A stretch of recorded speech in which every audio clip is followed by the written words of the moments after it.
Hello and welcome everybody to the SuperShow podcast. I'm your host Chris, and today, hey, we're flying not quite solo, but solo instead of solo because it's just me and Jonesy. How you doing, fella? I'm good, mate. You're making me think of Jabba the Hutt then, like with the da solo. Too many solos thrown in. Wow. Well, would you have flown solo if I couldn't have attended? If I was on holiday, as Jamie is, would you have done a solo recording if no one else would do it with you? I don't know, man. Like, because we definitely feed off of each other's energies, don't we? And like we do. That the whole USP is like having all three of us wherever we can. Yeah, I don't know. I guess people just have to let us know in the comments down below. Like, would us, not necessarily me, but would a solo podcast fly? I don't know. I would think I would be tempted. I would be if it was that or no pod. I think the audience could handle it. I think they would be supportive and they would get through it. Yeah. I mean, it's possible. I mean, hey, if you just do it, then they've got no fucking choice, right? This is very true. Yes. I'll tell you what I was thinking though, because a little bit of future looking. I'm going to be going to Greece for holiday. My annual September holiday, which would be very nice and well deserved, I'm sure. But it's so weird that every year you go and take part and join in to the musical Greece. It's a lovely tradition that you have. It is crazy. And that you're Sandy is so weird to me. Fuck off. I'm Frenchy, if anything. Frenchie, she's the best. Wasn't she played by like some 50-year-old woman when they did it? And she's supposed to be about 15 years old. It's like, yeah, mate. She's very mature. Yeah, she's the experienced one. Yeah. That's the thing with actors who really shouldn't play roles when they're. It's the Dawson's Creek thing, isn't it? Where they're like all 30 years old and they're playing teenagers. It's so strange. Just crying at each other's fucking misery. It's hilarious. But yeah, so I'm not going to be there for a couple of podcasts. But what I was thinking is, what I usually do when I go to Greece to this particular island is I get a little ATV. And like ride around the island and stuff. Oh, hello. So maybe living the dream. Maybe what I should do is do like an ATG, Jesus, SuperShow SS. Travel around the island and film myself and random thoughts that pop into my head and shit. Like maybe that could be like a Patreon. That'd be cool. I'd like to see that. I'd like to see that. I don't know what it would be though, and I don't know if it'd be any good. So yeah, it's maybe. I'm keeping it in mind. But anyway, Jonesy, that sounds like. I would love to have a go at driving an ATV around a Greek island. That sounds pretty sick. Oh, it's quality. Yeah, like the particular island I go to, you could drive around the entire island in about an hour and a half. But obviously, you stop along the way and go to those various beaches, and it'd take like half a day if you wanted to. It's really cool. Cool. But yeah, I don't know if you've noticed, Jonesy, but I am looking pretty haggard lately. The hair's gotten longer. The beard's gotten more and more disheveled. I can kind of like pull out hobo mode by doing one of these. And is this because you're going to go full 300 when you get there? No, I'm actually going to get a haircut this weekend. So boom, get that fresh fade that I had in the Gamescom video that we put up on Patreon. Nice. Available for people who support $5 or more. But there we go. Yeah, so this will not happen. And the other thing is, like, I've been dying to get back into streaming, but doesn't seem like it's on the cards until I get back from Greece. So anyway. I digress. Should we get into some housekeeping before we get into the crux of what is hopefully shaping up to be a not so boring episode? Yeah, let's do it, man. Let's do it. All right. So obviously, SuperShow podcast. We're a gaming podcast. If you didn't know, because sometimes it is hard to discern what we actually do with all the shit that we talk. I wonder if we should just start marketing ourselves as something other than a gaming podcast, leisure and lifestyle podcast. Jonesy, what do you think? I don't even think we need that. I think we just say SuperShow, hot takes, trash opinions, and then that's it. That's it. Yeah. You've no idea what's coming at you. Yeah, it's almost like in the movies where it's like this big dude walks into the fucking bar, slaps someone and says, "Hey, fuck you." That's what our podcast is. I like that. I like that as an analogy for what a podcast should be. Maybe not. I don't know. But yeah, we are available on YouTube and podcast platforms of your choice. I'm talking Spotify, iTunes, Google Podcasts, Three-Legged Podcasting, Big Dick Podcasting, Blue Balls Podcasting, like any platform that you can imagine, there is a chance that we might be there. But you know what, Jonesy? We're also available on Twitter at SuperShow Pod and Instagram at SuperShow Pod. We haven't posted anything in ages, and we haven't not really active on our Twitter either. But that's that's our fault. We try. We respond to it. You can still reach out to us, and we'll see it. We'll get all excited because if we have a DM. Oh yeah. So I just looked at it now. So you know what? The last three. Shout out to ASB64. Shout out to Peaswad for liking a tweet that we were mentioned in, and shout out to Brian Jenkins, who has followed us. So hello, Brian Jenkins. Nice to meet you. Can I give myself a couple of shout outs for likes that I received in this past week? Oh yeah, because you've had a great week on social media, Alex Jones. There are two. Well, it didn't. There was no. I don't know how you even say it. I'm so bad with the social medias. There was no sort of like a knock on. It's not like I gained any subscribers or had any other likes. But I sent a tweet after the Gamescom, and just said, I think Jeff Keighley had said something like, "What an amazing Gamescom! Thank you everybody for watching." And I responded and said, "No, Jeff Keighley, thank you." And he liked my tweet, and I was pretty happy with that. And then this is the fun one. I then tweeted this. Okay, I'll read it out because I might as well. It's not that long, obviously, because it's a tweet. I tweeted out, "Do you know what fucking sucks? Working for other YouTube channels that had millions of subscribers meant that I didn't appreciate it at all when our own channel got 400k plus subs." Yeah. And I said, I'm sorry I took you for granted, All-Time Gaming TV, you weird zombie baby. And do you know who liked that? All-Time Gaming TV. Yeah, but hold on, because I could probably imagine who it was in particular that liked that. So I don't know who. We're obviously not going to give out any names, but I don't remember who's working on it now, who's running it. So you'll have to tell me after who you think it might be. I have one of two suspicions, but yeah, that's right. But yeah, man, All-Time Gaming. Wow. But yeah, Jeff Keighley liked my tweet, so I was well happy. Do you know the only other person who's ever liked a tweet of mine that I was like, that is so cool, was Rosario Dawson liked a tweet of mine. You filth bag. What did you... I didn't... What? I just said she liked a tweet. Why did that make me a filth bag? Oh, she likes to tweet, buddy. Hell yeah. She's married... no, not married. I think she's with Cory Booker, who was Cory Booker? A presidential candidate for the Dems in America back when Trump was... the Trump one. Yeah, weird. Like, how is he with one of the most attractive women in the world? Well, that's why he didn't go any further than a presidential candidate, right? Because obviously he's too much boning. He ran out. He didn't have the energy to do both. Yeah. Do you remember there was that dude like Anthony Weiner who was just sending dick pics to everyone in like Washington? My favorite thing in life, and the thing is wieners. We know, Jonesy. Apart from wieners, is when people have jobs or they do things that are associated with their names. Like if your name is Tom Cook and you're a chef. But that's where surnames originated from, right? Yeah, of course, back in the day, but not now. So the fact that Anthony Weiner was sending dick pics is just brilliant. Yeah. Like you're fulfilling your role in the universe. Well done. I love it. Yeah. Oh man. But anyway, Jonesy, you know where else you can watch or hear or listen to this show? I think it is just listen to the show, actually. I've got no idea. It's audio only. It's Paisley Radio, paisleyradio.com, available Thursdays at 10 p.m., repeats on Mondays. So if you ever wanted to hear us in a pseudo-live narrative, then head on over to paisleyradio.com, Thursdays, 10 p.m., and we're going to be there. You can't forward us. You just got to listen like everybody else, like radio, like radio. It's fucking insane. Blows no my rewinding, mind. No pausing. You know what's really funny, though, is I haven't checked up on Paisley Radio in a while.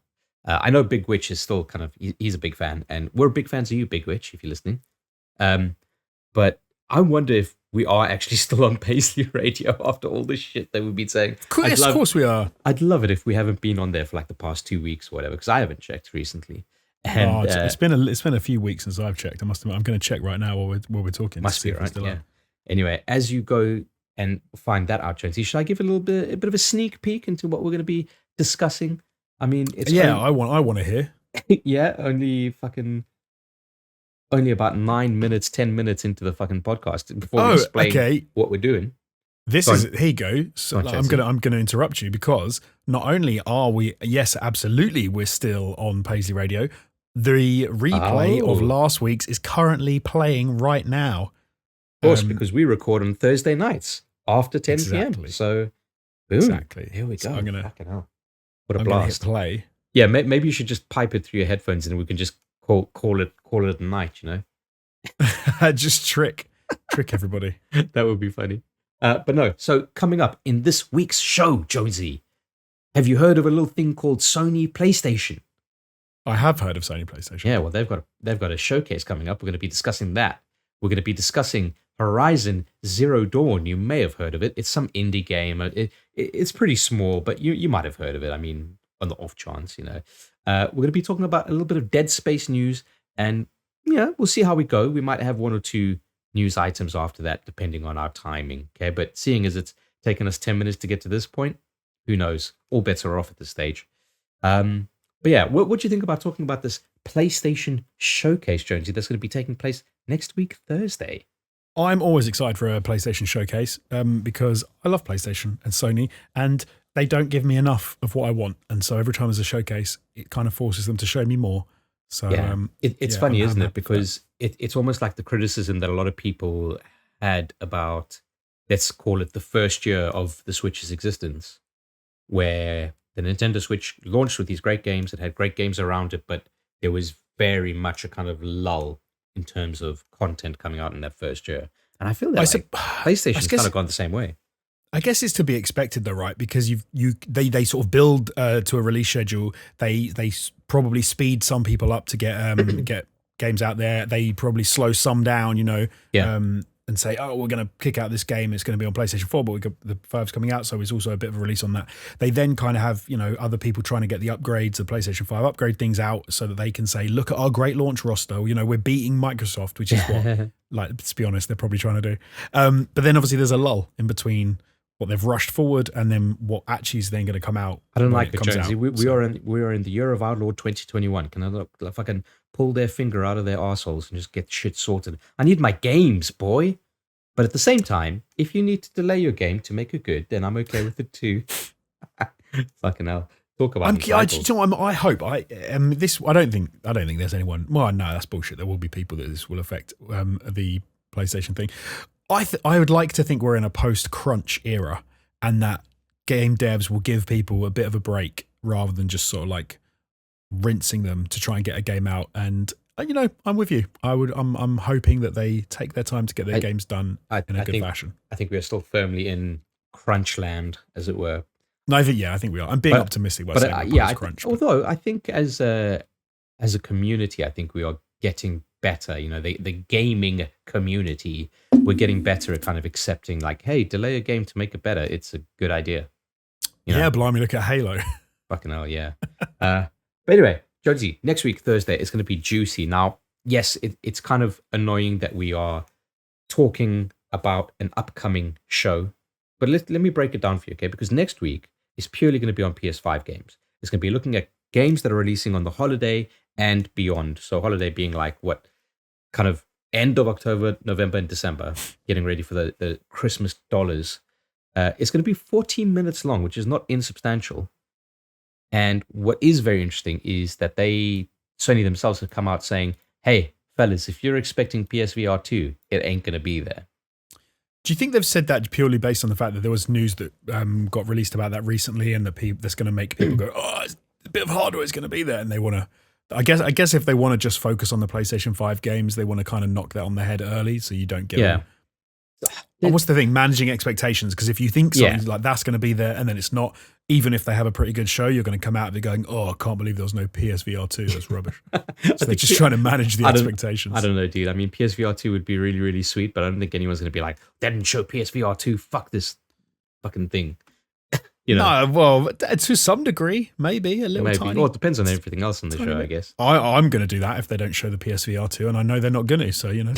They're screwed if they do, screwed if they don't. What a gamer with a capital G. But the reason why I think it's interesting is because they've come out to say this, but they haven't, because they're tempering expectations, exactly like you said. Like, this is kind of the world we live in where entitled gamers kind of like get their torches and pitchforks when shit's not there when it's like, we never said it was going to be there.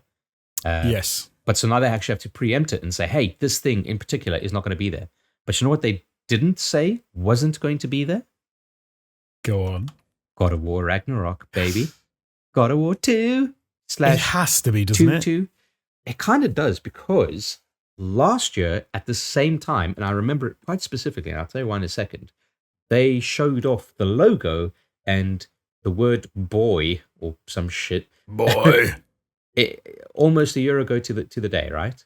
Well, didn't he say it? He said it, didn't he? He said, boy. That's what he said. Or he said, like, we've got to get ready or something, boy, or some shit like that. Right. But yeah, so, and I remember that was in September, because guess what, Jonesy?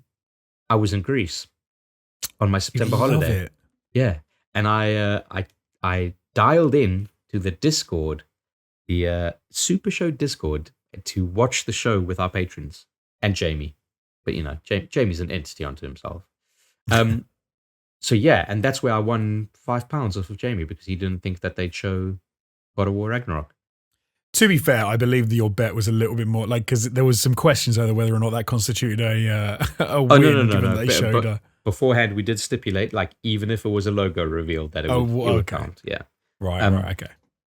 But yeah, so I have high hopes. I don't necessarily, not exactly convinced that it'll be there, but I would really, really, really like to think that seems to be the next big release that they haven't shown off yet, that they need to.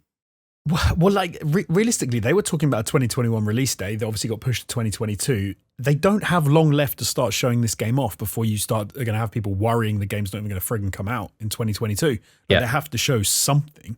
So you would think that, you know, we're talking September now, there's 3 months left of 2021. Or do they really want to wait until 2022 before they even show a teaser for it? Like, I've got to imagine they show something. Can I give you my confession? You can call me Usher, but I'll give you my confession. All right. Sure. I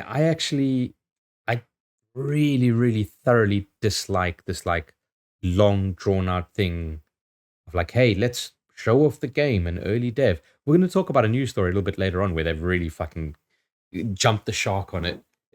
Right? Like, I much prefer the Fallout 4 and I guess to a degree, like Call of Duty Vanguard way of showing it and being like, here's the game, it's available in a couple of months. Go for it. Fill your boots. Like, I feel like I get where you're coming from. I feel it's different with annualized titles, because annualized titles, by their very nature, you launch the game, you've only got a certain amount of time before it becomes right. Not old hat, but Call of Duty is a bit different because you've only got, you know. Yeah, but Fallout 4 wasn't. No, Fallout 4 is different. I quite like the drawn out PR campaign. Wow, I like so you like the ARGs. I like the teasy things. I like. What about like? I don't like the logo reveals. What about, you know, Elder Scrolls 6 logo reveal. By the way, we're not even working on it yet. It's like, why show the fucking thing? Why show the fucking game? I don't like that. If they're working on it, I'm.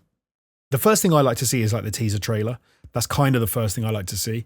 But I don't mind if that's like 18 months, 2 years before the game is released. 2 years. Even if they're ready earlier than that, I'll happily consume some media.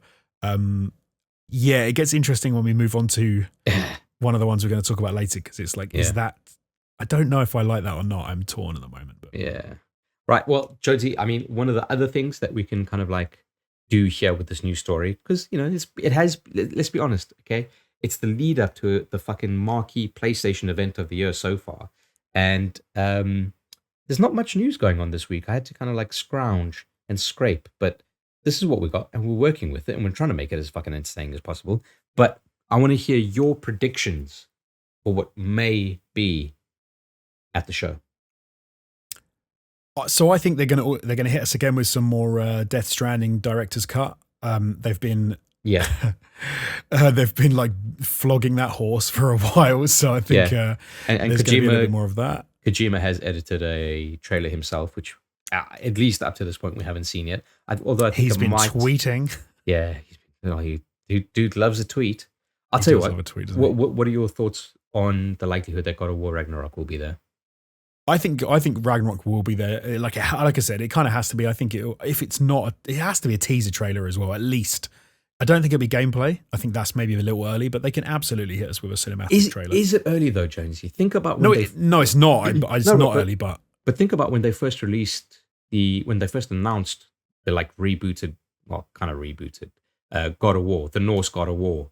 Yeah, they showed it off with a cinematic piece that went into gameplay, which wasn't like final gameplay. Well, that's what I was thinking. It was kind of a cross, right? It was like a cinematic of but it was made to look like the gameplay would, and is actually quite honest to how the game looked. Yeah. So maybe it'll be something similar, I guess. But like the HUD elements were completely wrong. The lighting was like pre-baked or some shit like that. And obviously raising Kratos like shed a light on that whole kind of process. But yeah, I'd be down for that as well. I think I'm with you. I think Ragnarok kind of has to be there as kind of their tent pole, because they can't. Almost certainly, like Horizon Forbidden West is going to be there, but that's not. It's not really a tent pole anymore. It's like it is a tent pole, but it's like it's your grandma's tent pole. You know it's going to be there. It's fucking, it hasn't moved. Do you think there's a chance that they don't want those? They don't want to cross the streams, and they want to keep those two things separate. So if Ragnarok is there, Horizon isn't, and vice versa? Or do you think they'll just go? Because if the same show with Horizon and Ragnarok, that will be pretty epic. I think they'll show something for Horizon. I think even if they don't want to kind of cross the streams, as you said, like if they don't want to pay too much attention to it, I still think that they release some kind of a new trailer. So it feels like Horizon's been getting a lot of attention recently. So yeah. Well, we're going to be talking about that a little bit later as well. Well, yeah. Well, they could no, for sure. Like, I mean, yeah, they have to show more of Horizon, I guess. It would be kind of incredible not to at this point, because we've seen loads of it and it looks awesome and everyone's getting excited and stuff. So okay, I'm gonna hit out some predictions. You tell me yay or nay. We can talk about them. All right. Okay. A sequel to Marvel's Spider-Man on PS4. I mean, I kind of like, I was gonna say Spider-Man 2, but like at this point, how many fucking Spider-Man 2s have we had? So let's just say the next Spider-Man. No.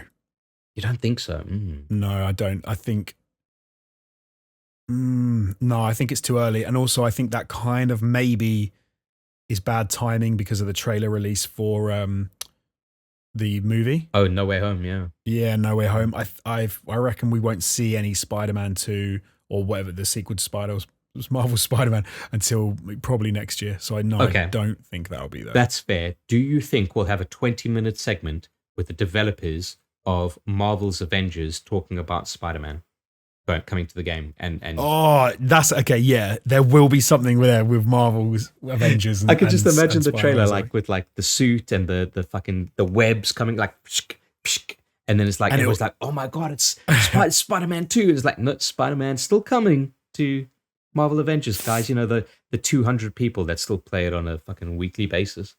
You've nailed it. That's what it will be. All right. And I hope they even do something really cheeky, like they just have like a logo.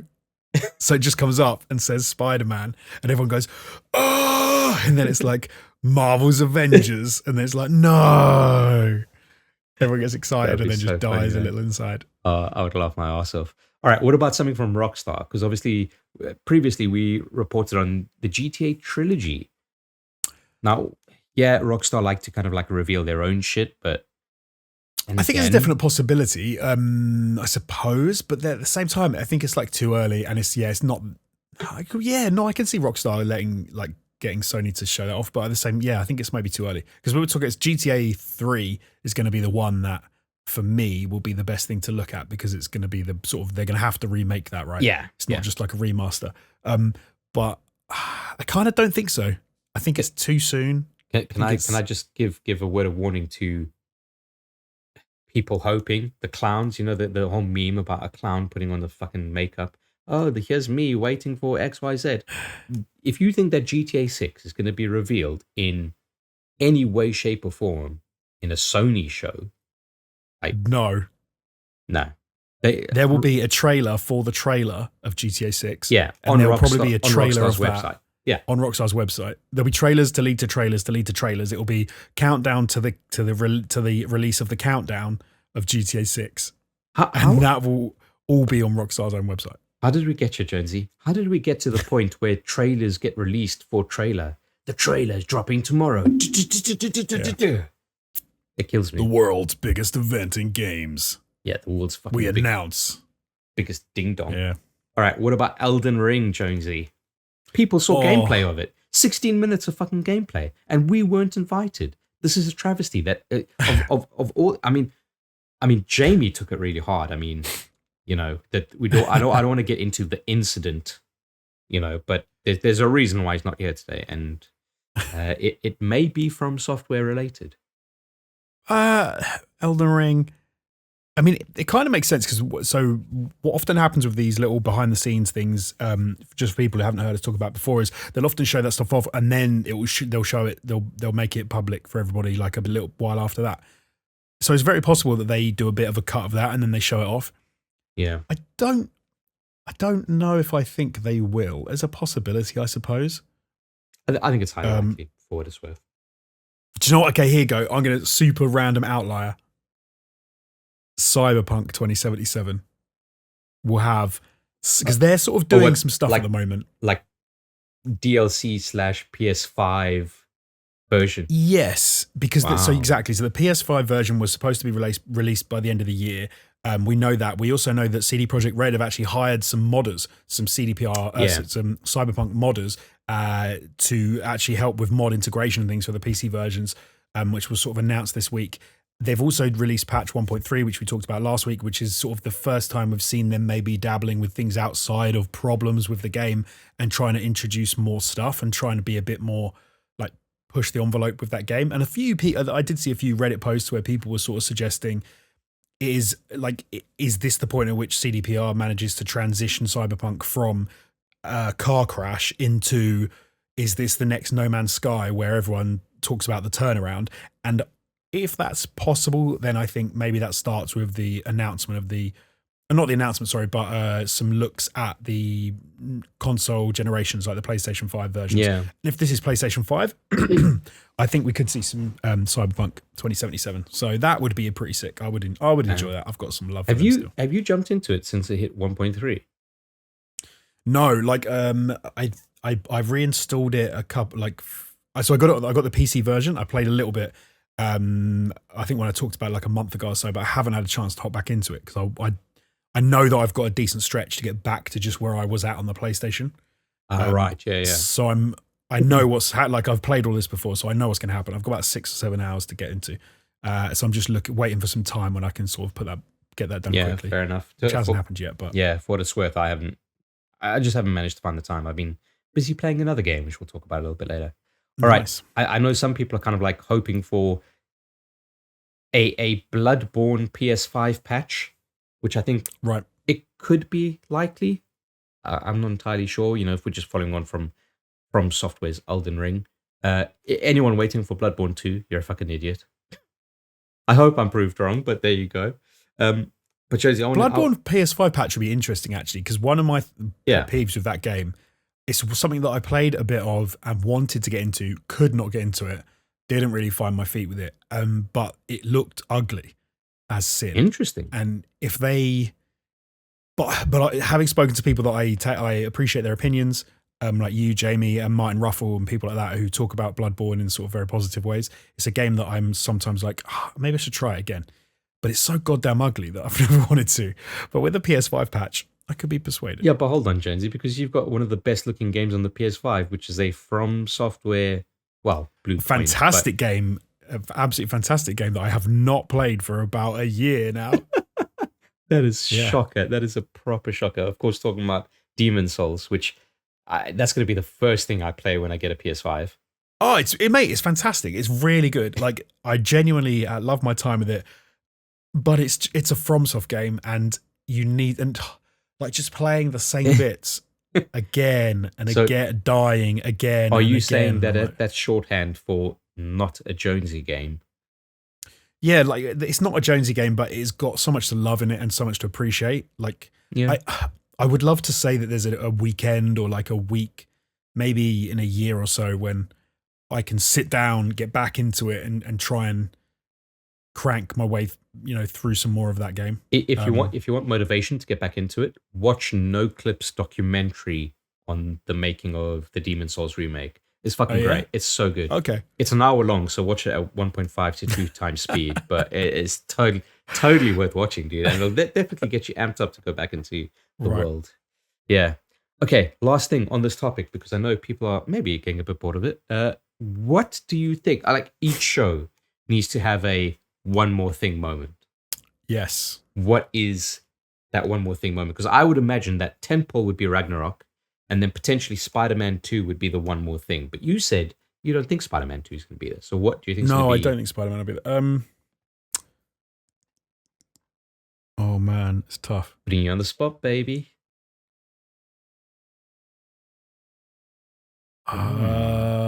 Okay. What about, would it be a one more thing? I don't know if it'd be a one more thing, but what about Last of Us multiplayer? Last of Us Part 2 multiplayer. Hey, I think that's a decent one more thing, because that's a PlayStation exclusive game. And we know that it's in the works. Actually, so I think potentially that's a really good shout, Jonesy. Would that become? The only thing is, I don't know if would that grab enough people because it's the multiplayer. I don't know, but yeah, that's what I'm going to go for. Multiplayer, Last of Us Part 2. I like it. If you never played it, you people out there, if you never played The Last of Us multiplayer, it was sick. I never it was played so it. good. I never played it. Did you not play it either? No. It was so good. Like it was a different kind of animal, but you ever know that thing when you remember plays in games and you're like you for years. I remember plays in that multiplayer because it was kind of intense because you were sneaking, right? And you could do the whole thing, obviously, because it's a stealth game, but you could, if you snuck around and you crept low down, like people couldn't hear you and they couldn't see you through walls. But if they stood up and walked or ran, then you could see them through walls. So you would, if you stayed still and didn't move, you could kind of see where people were, but you were getting like bombed and they could grenade you. And obviously the way weapons work in that, ammo is really scarce. And I remember it was like the scene from No Country for Old Men. When someone went down, you could like run over, you could go to their body and take all their stuff. And I had seen someone get killed, but I think they got killed by someone else. I ran to them after a minute, wait until they didn't get like pillaged immediately, went to their body and started taking their stuff. And somebody saw me, didn't have any ammo, and just starts running at me with a melee weapon. And I'm there loading up the gun, cranking it, a revolver. And as he gets to me, I blew him away at point blank range. Nice. And he was dead. And it was just like No Country for Old Men with the dogs. I still remember that. Loved it. What a sick film. Yeah, very good. Wow. Okay. I actually really like that as an idea for a one more thing. I think that could be cool. That could be like a low key one more thing. So I think it'll get a lot of people hyped, but at the same time, it's not like a blow your mind kind of thing. Anything with Ellie as well, like you've just got to show a bit of Ellie and people, or not. Well, you can't show Joel. Really. That'd be. Do you reckon they would put Joel in the multiplayer? That'd be weird, wouldn't it? Yeah, but he's invincible unless you've got a golf club. Oh no, they wouldn't. They wouldn't. Imagine. Oh god. I don't know how they do it, but it's weird because there are all these rumors about like, oh, could it be a battle royale and blah blah blah blah. Oh, that would be really okay. That would be cool. That would be really cool. It is kind of weird, but I'm also thinking to like that bit of spoiler territory here. But the fight at the end of Last of Us Part 2, before Santa Monica, when you're in the theater. Oh, yeah. Like that whole cat and mouse setup. Like, I can imagine that as being kind of what you're describing with in the multiplayer. But then, right, if they do make it like a lot of fucking, like 100 people, that could be fucking intense. That world, if they open it up a bit, now that you said Battle Royale, I'm like, that's what I want. I want that. Oh man, that'd be cool. Crazy. All right, but you know what else is crazy? A comment of the week, Jonesy. The worst fucking segue. There we go. This week it comes in from our main man, Peaswad. You can believe it. And the reason why I chose this, well, it's quite simple. It's because he's agreeing with me, baby.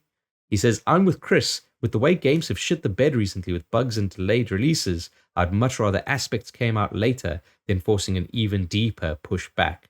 Obviously talking about the Halo situation we discussed last week, where the single player is going to come out, the multiplayer is going to come out, the co-op campaign is delayed, and Forge, the multiplayer kind of like creation system, is going to be delayed as well.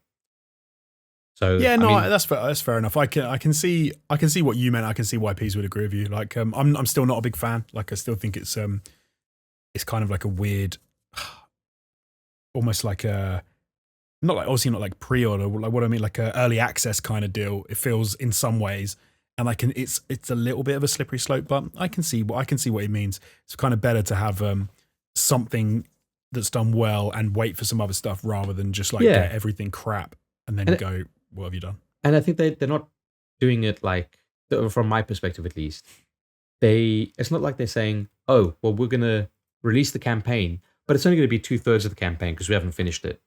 Imagine if they did that. Well, fucking Blizzard did that with StarCraft 2. Don't know if you remember, but they broke that game. Final Fantasy remake, anyone? Wow. Still haven't announced the second part. I know, it's the dumbest fucking shit. I think I said it when, like, I'm a big fan of it, obviously. Don't get me wrong, but I think I said it when I finished the game. I was like, they're going to have to announce the second part pretty soon because this is mental. And it's what you think. Yeah. Hey, maybe that'll be the one more thing on the fucking... Actually... That would be cool. That would be pretty fucking sick. All right. Anyway, speaking about sick, Alex Jones, there is nothing sicker than supporting the Super Show podcast. Yes, that's right. It's Patreon time, everybody. Patreon.com/Super Show. If you want to show your support, help us keep doing what we're doing. Maybe we can afford to bring Jamie back. I don't know. He's a bit of a prima donna these days. I had the gall to give him some M&Ms that contained green M&Ms, and he just threw them in my face, and he said he's not coming back. So, you've eaten all the green M&Ms. Yeah, if you can help us like afford an M&M sorter, I'd really appreciate it. Just head on over to patreon.com/Super Show. But hey, it's a bit of give and take because you give us money to kind of help us along and continue doing what we're doing without fear of destitution, I guess, and potential prostitution, because you've got to get those bucks somehow. But in return, you get something. For as little as $2, you get access to our Discord server, which has not been too active lately, but it's running there. It's running. I think, Jonesy, you were having a few chats the other day, weren't you? Indeed. About what did you say? Like games with muskets, like battle royales with muskets and shit. Yes, yeah, and because I was saying how that'd be cool. I like the idea of changing the pace of games, especially like battle royale games and things like that. And I like the idea of a musket because obviously it's so slow to sort of load it, and you've got the communication there because you've got to do the old fire and then reload and fire, and you've got to get everything working. And then our lovely patrons pointed out to me there are in fact a couple of games. Yeah. Just like that. I made a list of what they said because I was like, okay, I need to play these games. But I'm worried now that if I click off it and look at my list, then I'll break the thing, so I'm not going to do it. Have I told you the idea that I had for Battle Royale? No. Okay. A bunch of men standing around in a circle. Okay. Hands on cock. Stroking it. Eye contact the entire time. Right? I think you know where this is going. A biscuit in the middle. I don't think that's a battle royale, mate. I think it's something else. You see, you're wrong. That's the fucking original battle royale. Think about it. That is the original. But how with battle royale games have they never made a Hunger Games battle royale? Talking about the original battle royale. That is the original battle royale. Well, apart from battle royale, of course. But yeah, forget that. Western battle royales I'm talking about. Yeah, forget that original. Forget them Asians. Who cares? Yeah, forget their real stuff that they made before anyone else did. Just think about our stuff that we copied from them. No, but you're right. Like, who had Hunger Games? Was it like Lionsgate or some shit? I don't know. They should have just fucking made it. But hey, it'd be cool. I think it is. We have battle royales as a direct result of that anyway, so that's fine. But yeah, back to the Patreon, Jonesy. If you spend $5, and I say spend, really, it's like just spend's the wrong word, okay? Because it's a philanthropy at this point. But $5 gets you access to some Patreon exclusive content, including our first episode of Known Murderers, which is we had a fucking blast, and we got to try and record the next one soon. I'm getting an itching. We can definitely do it. Yeah, I know who mine's going to be on when I'm the one to kind of like host it. I wonder who Jamie's would be, but anyway. But yeah, we do have currently on screen the names of some lovely, lovely people who have been supporting us through thick and thin and really you listening to us now is a direct kind of result of these lovely people. And I am, of course, talking about Aaron Cameron, Athletic Gravy. By the way, guys, I've changed my mind. The Mandalorian has the best writing, and the Darksaber is the best looking part. Jonesy, I don't know if you've heard that, but it's true. Jesper Camdal Nielsen, Javella Cujo, Leo Murga, Lonnie Thompson, Magic Grits, Mindful Pig, Nathan Piers, oh my God, Pastors Guild, Scary Omen, Starfall Kid, are you kidding me? Zach Cream, these dudes, oh my God, legends. And then, of course, while they may be legends of the game, these are the fucking behemoths, the titans. I am, of course, talking about Shellshock, Doppler, Hacksaw Book Reed, Manuel Purple Burglar Alarm Guerrero, I think is like slang for an anus, Peaswad, and The Dude Abides. There we go. Thank you so much, everybody, for your support. Really cannot express how much it means to us. Like, every now and then, Jonesy and I and Jamie, we kind of, we collectively say we just can't fucking believe that people like listening to us and are willing to support us. So, you know, keep on surprising us because it's lovely. Jonesy, what do you think a purple burglar alarm is? I like your idea that it's a slang term for an arsehole.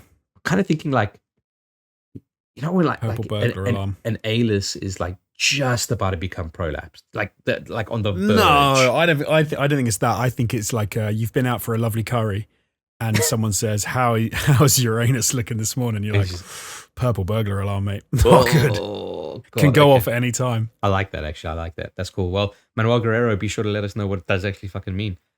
I'm sure it's probably something obvious. It might even be something that we fucking referred to in the shows prior, and he's just kind of like picked up on it, and we've completely forgotten because clearly we are either on drugs or need to be on drugs. Jonesy, you know what? I think it's the fucking amplitude is too much for me, and I got to kind of like take it down. Okay, we got to kind of decompress. We got to take it easy. I want to know what you've been playing. What have you been doing to you know, kind of like shake off the fucking stress off your shoulders? I appreciate that, mate. To get rid of some of that stress, I'm going to take some time. I'm going to take 12 minutes, in fact, because that is what I've been playing. Better than 21 seconds to go, though. Better than 21 seconds. You can't really relax in 21 seconds. It's just not enough time. I mean, some people have that issue, Jonesy. I mean, don't point fingers. Okay. Hey, I'm not pointing any fingers or anything. If it's 21 seconds is all you need, that's all you need. Okay, 12 minutes. Interesting. 12 minutes. Is this off the back of Jamie and I kind of discussing it? It is. It's two things. It's off the back of that, and also we looked at it multiple times before. It's on Game Pass, so it's one of those where it doesn't sort of cost you anything. But yes, no. What made me think, actually, do you know what? I'm going to hop on it this week because I didn't have much time to play games, and I thought that'd be quite a cool thing to stick on the PC. I've got 12 minutes. I've got 12 minutes. It takes longer than 12 minutes, let me tell you. But it's interesting because I think maybe I like it more than what you and Jamie were sort of alluding to last week. I totally get where both you were coming from. For anyone who didn't listen last week, so 12 minutes, if you haven't seen it, is the top-down sort of narrative-heavy loop, like time loop game where you effectively are in your flat. Somebody comes in to kill your wife, and so everything happens within this 12-minute time frame. And if you, I guess, don't complete the game by doing whatever you need to do in order to protect your wife and not have her kill whatever, the game starts again, and this loop happens again and again. But your character can retain information and can remember things from a previous loop. So the idea being that you've got to sort of figure out what's going on, solve the mystery, as it were, and break free of the loop. I think, yeah, in a way, like from what you were saying, Chris, like it is a little bit clunky when it comes to controls and things like that.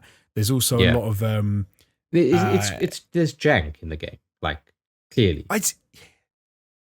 It didn't feel like, I don't know if janky is necessarily the word I'd use, only because it's like a point and click. But I know what you mean in that. Yeah, sometimes that doesn't translate particularly well. Yeah. Like it can't, you accidentally click on something or you click off of something and then your little character stands up and you're like, no, go back and do the thing. It's also a very small game world. Like it's really minute, and if you it doesn't feel like you could even be in there very long. Yeah. Because even the loops, that you can sort of trigger them. So one thing that I found when I played it was if you try and leave the flat, it starts another loop. So anytime you want, yeah, like you can't even go outside. So I was like, oh right. So anytime you want to sort of just go and do it again, you can. If you think messed that up or messed up the conversation, you can hop out. I really enjoyed playing around with some of the little scenarios and the way the characters interact and the fact that you know what's going to happen and you can sort of like screw with stuff. But I actually think that having listened to you and Jamie talk about it and some of the stuff that you guys did made me have a much better time with it. Right. Okay. Well, I guess like set your expectations low and you bound to be surprised, right? No, more like specifics. So you guys were saying, because you can hide in the cupboard, or you can go get in the bed, or you can. I think Jamie even said you can knock the assassin out, and I was like, oh right. So I knew all these things. Right. So yeah. if I'd have just gone into it, I think it would have taken me a lot longer to discover that stuff, and I don't think I would have enjoyed it quite as much. But because I was enjoying it more as like a narrative, I sort of went through the whole game, and I haven't actually finished it yet, but I went through what feels like most of the game in probably like a few hours. Right. Okay. So yeah. So you reckon you a couple of hours or? I'm a couple of hours in, I think, or maybe a few hours in, and I don't think I can have that much left to do. Like it feels like I've exhausted most of the conversation options. I know most of the story about what's gone on. I think I only need to reveal a couple more bits of information before I sort of can wrap everything up and get a conclusion one way or the other. But it's definitely fun. Just screwing with stuff is quite fun. Yeah, like tinkering with stuff and seeing the outcomes that come of them. Funny enough. Like, okay, this sounds terrible, but it's not. Everyone listening, don't think I'm a psycho. But I'd already done about 20 like iterations of what you can do by this point, and I was like, I wonder because I just want to see if I can make the killer leave without doing anything, and so that I could just last the rest of the 12 minutes to get to the end. Because you can do that, but he kills your wife, obviously, and then he'll go. But I was like, damn, I don't want him to kill her, but can I get him to leave? So I like drugged her, so she passed out on the bed, and then he like tries to wake her up, and can't, but then doesn't leave because I was like, oh, he's definitely going to leave. He didn't leave. He checks the cupboard that I was hiding in, and he finds me, and then he kills me. So I'm like, okay, so let's try this again. So I stabbed my wife, and then she's lying dead on the floor, and then I hid in the cupboard, and then he comes in. And he's like, oh my God, what's going on here? And then he does leave. Like he sods off because he's like, what's going on? But then does it just loop? Yes. I think and then I called the police and was like, I've murdered my wife. Nice. Oh yeah. Or maybe I said like, my wife's dead or she's injured. And they said, we'll send a unit. But they always send someone that's going to arrive after the loop, which is really annoying. Yeah. But yeah, then I even had one where I think I killed my wife, came out of the cupboard, and then the killer, and I just stood there, and then he was like, "Oh my God, what have you done? Like you killed her." Yeah, can I just say your Willem Dafoe voice, uncanny. It's almost as if he's in the room with us. Thanks, mate. But yeah, no, I'd and then I even like tried to get her to. I thought, maybe she can help me, and we'll take him out.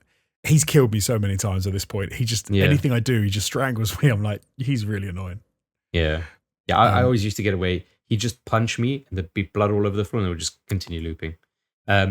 Yeah. But yeah. So my favorite stuff is the reactions of, what is his name? Your character, I can't remember the actor. James McAvoy. Yes, McAvoy. I like what his reactions when he loops again. Oh yeah, because, oh God. Yeah, oh, God. Like, you bastard, I'm going to get you next time and stuff like this. He's got some quite funny little lines. Here's an interesting comment, which was runner up for comment of the week, but I'll say it anyway. This comes in from Bill Caesar, and he's quoting me, Chris, and then the quote, "I didn't really get into it." And then he says, then continues to explain how he didn't play the game right. Maybe that's why you didn't gel with it. I read that comment and I laughed out loud because I remember you said, I just got into the bed and went to sleep. And then you said, and then I just hid in the cupboard. And it was like, I think Jamie said, did you try and do this? And you were like, no. Yeah, did you try and do this? But by hiding in the cupboard my second playthrough, I got a piece of information that Jamie only got like multiple hours later. So that's true. That's very true. Who's not playing the game now, Bill? Huh? I did. Do you know? I actually did a couple of like little. I was messing with my wife in the game, Daisy Ridley. Oh yeah. Like, were you? Were you? Yeah. Because you've got a few seconds before she realizes you're home, and even when she realizes, like, she doesn't come out straight away. Yeah. So I would because she's in the shower when you come home. Oh right, yeah. So I'd go in, quickly go and grab the present that she's got for you, and like hide it, and then I would have it. So then she'd go, and then I'd do the following interactions, and she'd go, "Oh, let me go get something for you," and she'd go and like look in the drawer, and she's like, "I can't believe you went through my stuff. I don't want to talk to you right now." And she was stroppy. And another time, I think I came out, turned the radio on, and then like hid in the cupboard or something, and just was like messing with her. I was like, "Yeah, I'm just gonna fuck around." It is quite good. Like obviously, there's some like repetitious outcomes to things that you do, but I think for the most part, they did a really good job of kind of trying to figure out the different permutations and having adequate reactions recorded and programmed into the game for it. Yeah, it definitely feels like they've. It kind of feels alive in that sense. It doesn't feel like. Weirdly, they managed to make every loop feel different. Yeah, in some way, which is quite clever, because it could just feel really boring if everything was exactly the same. And so obviously some things are very similar, but no, I enjoyed it, and I think I'm going to play it to its conclusion. But well, that was going to be my next thing: is did you fall off it, or if you can continue? That's good. Yeah, I think especially if you think you're like nearing the end of doing as much as you can do to kind of get to the ending, like I can't have long left. Like I said, I found out most of the information that we were talking about last week, and I think I've only got a couple bits left to discover. Nice. Yeah. Anything else that you played? No, it was just that was it. Just the 12 minutes. Oh, just 12. You know, minutes. when it's a slow news week, we kind of think, okay, well, we'll just fill it out with the fucking catch up section. And I can't say that I blame you, Jonesy, because I haven't done much better this week, unfortunately. I'll give a really brief shout out to something else I have done this week. I've watched, I've not played, just to drag it out.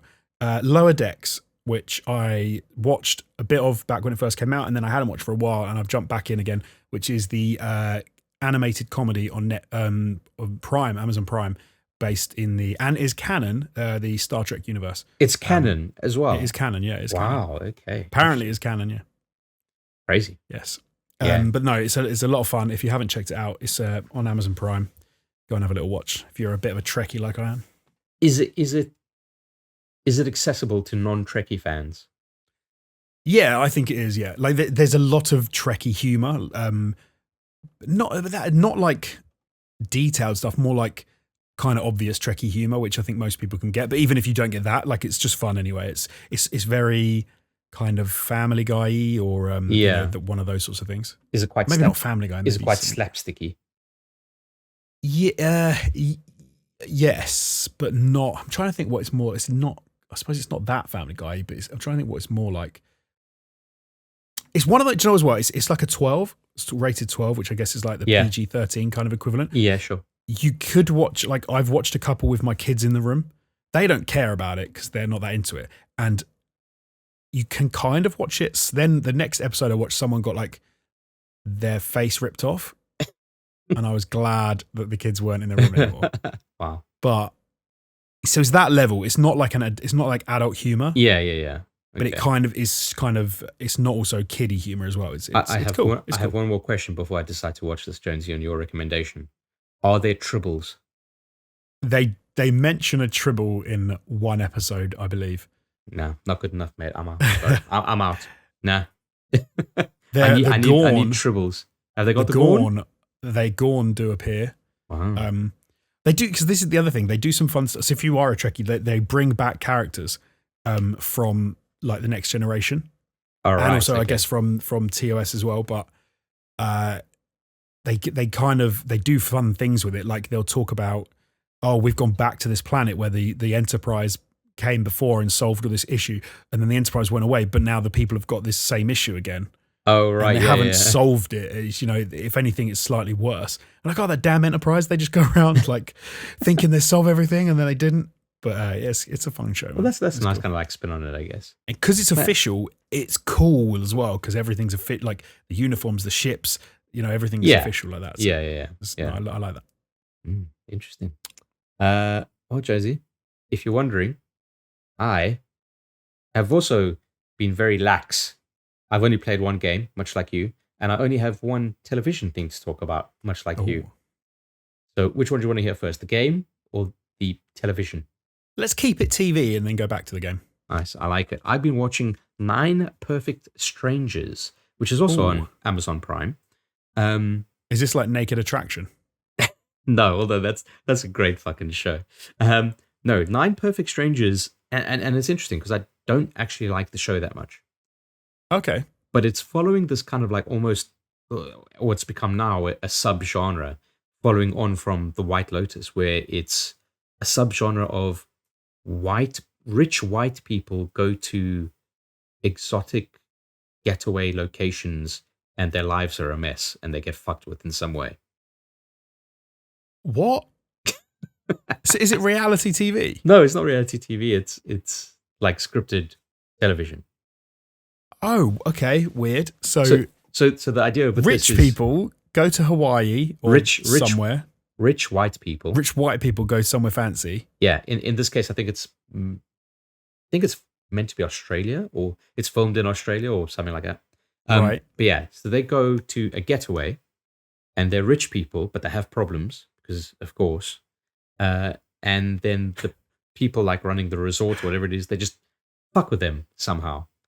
And it's interesting because I watched White Lotus. When you say scripted, is it like scripted reality? No, or is not it straight scripted reality. It's like straight up like there was a script writer. They wrote a story. This is that story. Okay, weird. This sounds so strange. Okay, so in what way do they mess with them? Well, so in this one, they kind of start microdosing them with I'm going to fucking butcher the name, but what's the components in magic mushrooms? Oh, I don't know. Psilocybin or something. I've just looked it up. Oh, it's based on a New York Times best-selling book by but like that can mean anything, Leanne right? Mority. 9 Perfect Strangers takes place in a boutique health and wellness resort that promises healing and transformation. Okay, it sounds kind of cool. Yeah, so it's. I just couldn't get on my head that it was like this weird, like a reality show, like Naked and Afraid. What? What's the one they do? The Love Island. Love Island is what I was thinking of. Oh God, Love Island. Jesus. Oh, Jamie would be the expert on that, but he's not in to defend himself. So there we go. But yeah, so where's like White Lotus was good. I think this is bad, even though it's the same kind of like subgenre that's kind of emerged now. Of like rich white people with problems and their shit gets fucked up. I like it. As a subgenre, I quite like it. Like 9 Perfect Strangers, it's entertaining. It's a little bit trashier than say White Lotus was. And there's always this like underlying mystery, like, oh, someone's trying to kill the resort owner, and the resort owner's all mysterious. And the resort owner is played by Nicole Kidman, who freaks me the fuck out these days because she's like this, dude. Is she? Oh, it's so bad. I haven't seen her in anything for a long time. Just Google Nicole Kidman 9 Perfect Strangers right now. Let's get your reaction to like what she's done to her face. This woman. Okay, I'm looking it up. And don't get me wrong, like actors do weird stuff. Like big time. They go so far down the plastic surgery route, and then they end up looking quite strange. Oh yeah, she looks weird. She doesn't look like herself at all. And it's almost like the expression. She looks like someone else. Yeah, but she's also almost like expressionless because she's got so much plastic surgery and facelifts. Like, if you think about like a good actor, that it's not only the way that they act, like verbally, but also their emotional kind of cadence that they have. A look and and like a raise of the eyebrow or a twinge of the mouth or whatever it is. But if your muscles aren't working, like Do you know what's insane? This is what's insane, right?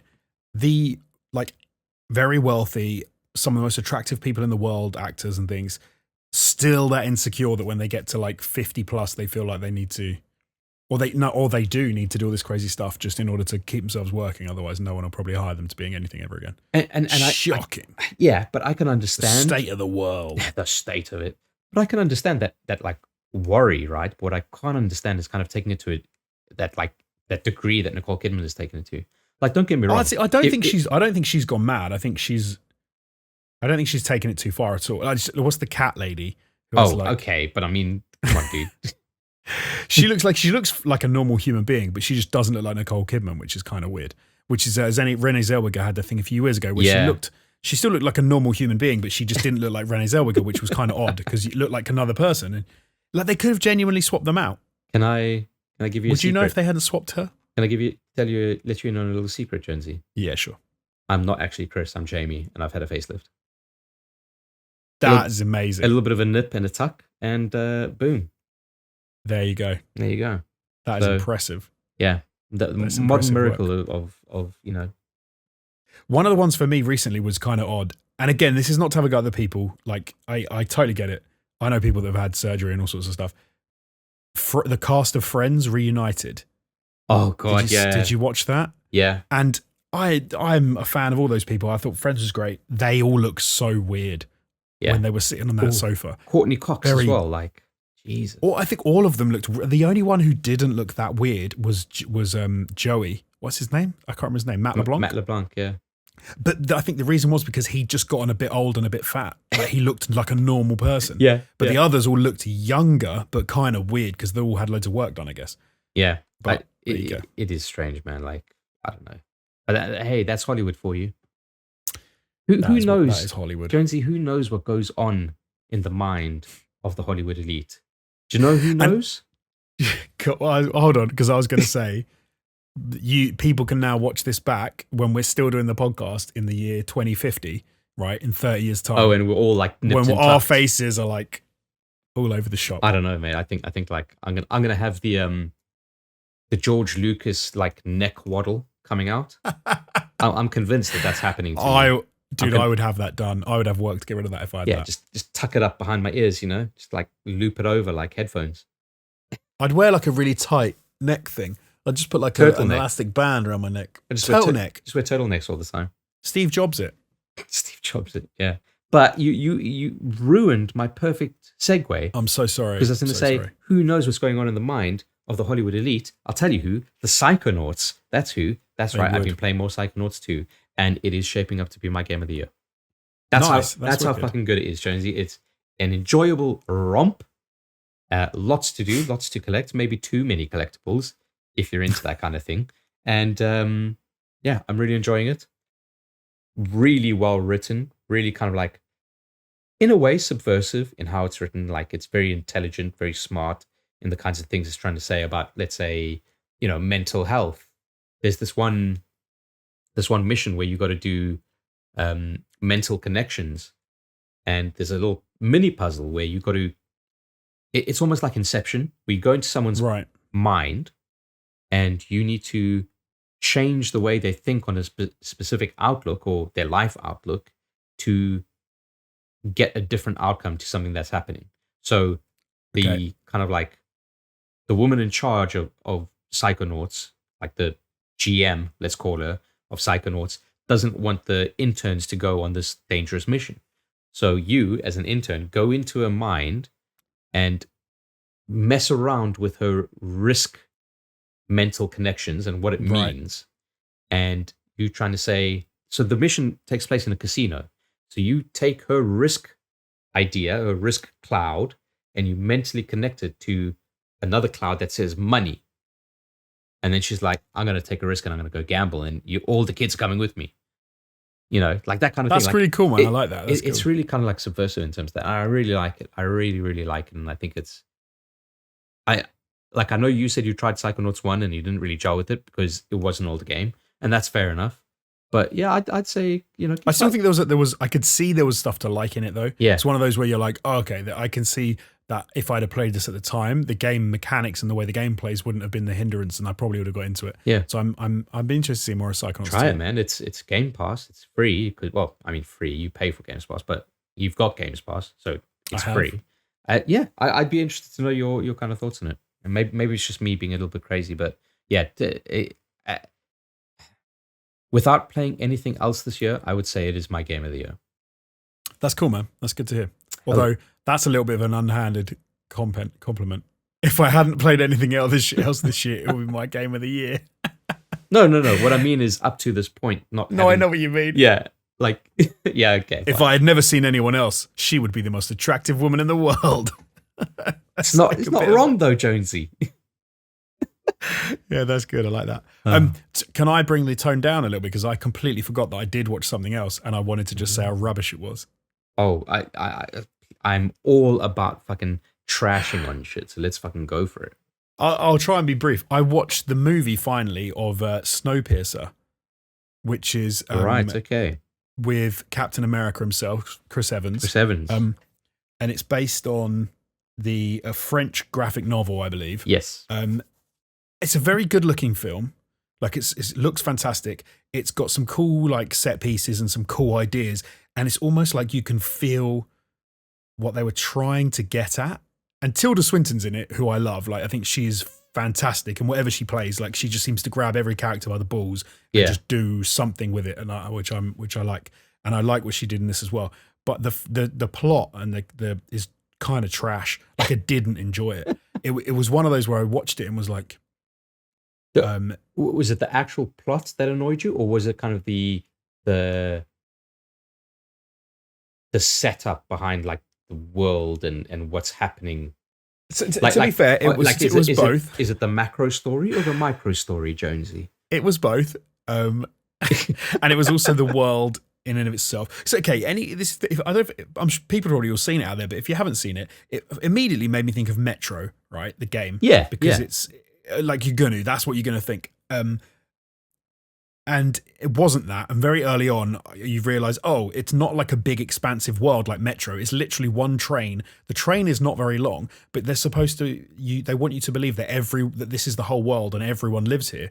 So then you're like, okay, so they have to when they walk from like one end of the train to the other. This whole thing is they go from the very back tail at the end of the train to the very front. But they're going to go through. You kind of imagine, and you can see what they're going to do with it. It's going to be like, it's going to have a bit of a political message. You're going to start the tale where it sucks and they work hard and their lives are shit and they barely get anything to eat. And then they're going to gradually make their way through, the stages of society and go higher up the class structure and all of this. Yeah. They don't do any of that. They forego all of that. They just say there's the tale who apparently don't have jobs, don't work, it appears, which is kind of the whole point of like the underclass is that they have to work for shit all money. Like, that sucks. Like, that's one of the things I think I would have led with. Like, backbreaking work every day. They don't do that. They just seem to be just standing around eating these protein bars. Sounds like good. That sounds good to me. Oh, but it's all like filthy and crap and horrible. Yeah, but you get free protein bars, Jonesy. But the protein bars are made of cockroaches, is what you find out. Great. Hey, you know what? Insects are the superfoods of the future. So. And to be fair, like this is they went in the film, they try and make a big deal of it. I'm like, if you'd eaten that your whole life, you wouldn't have like really given a shit. But then they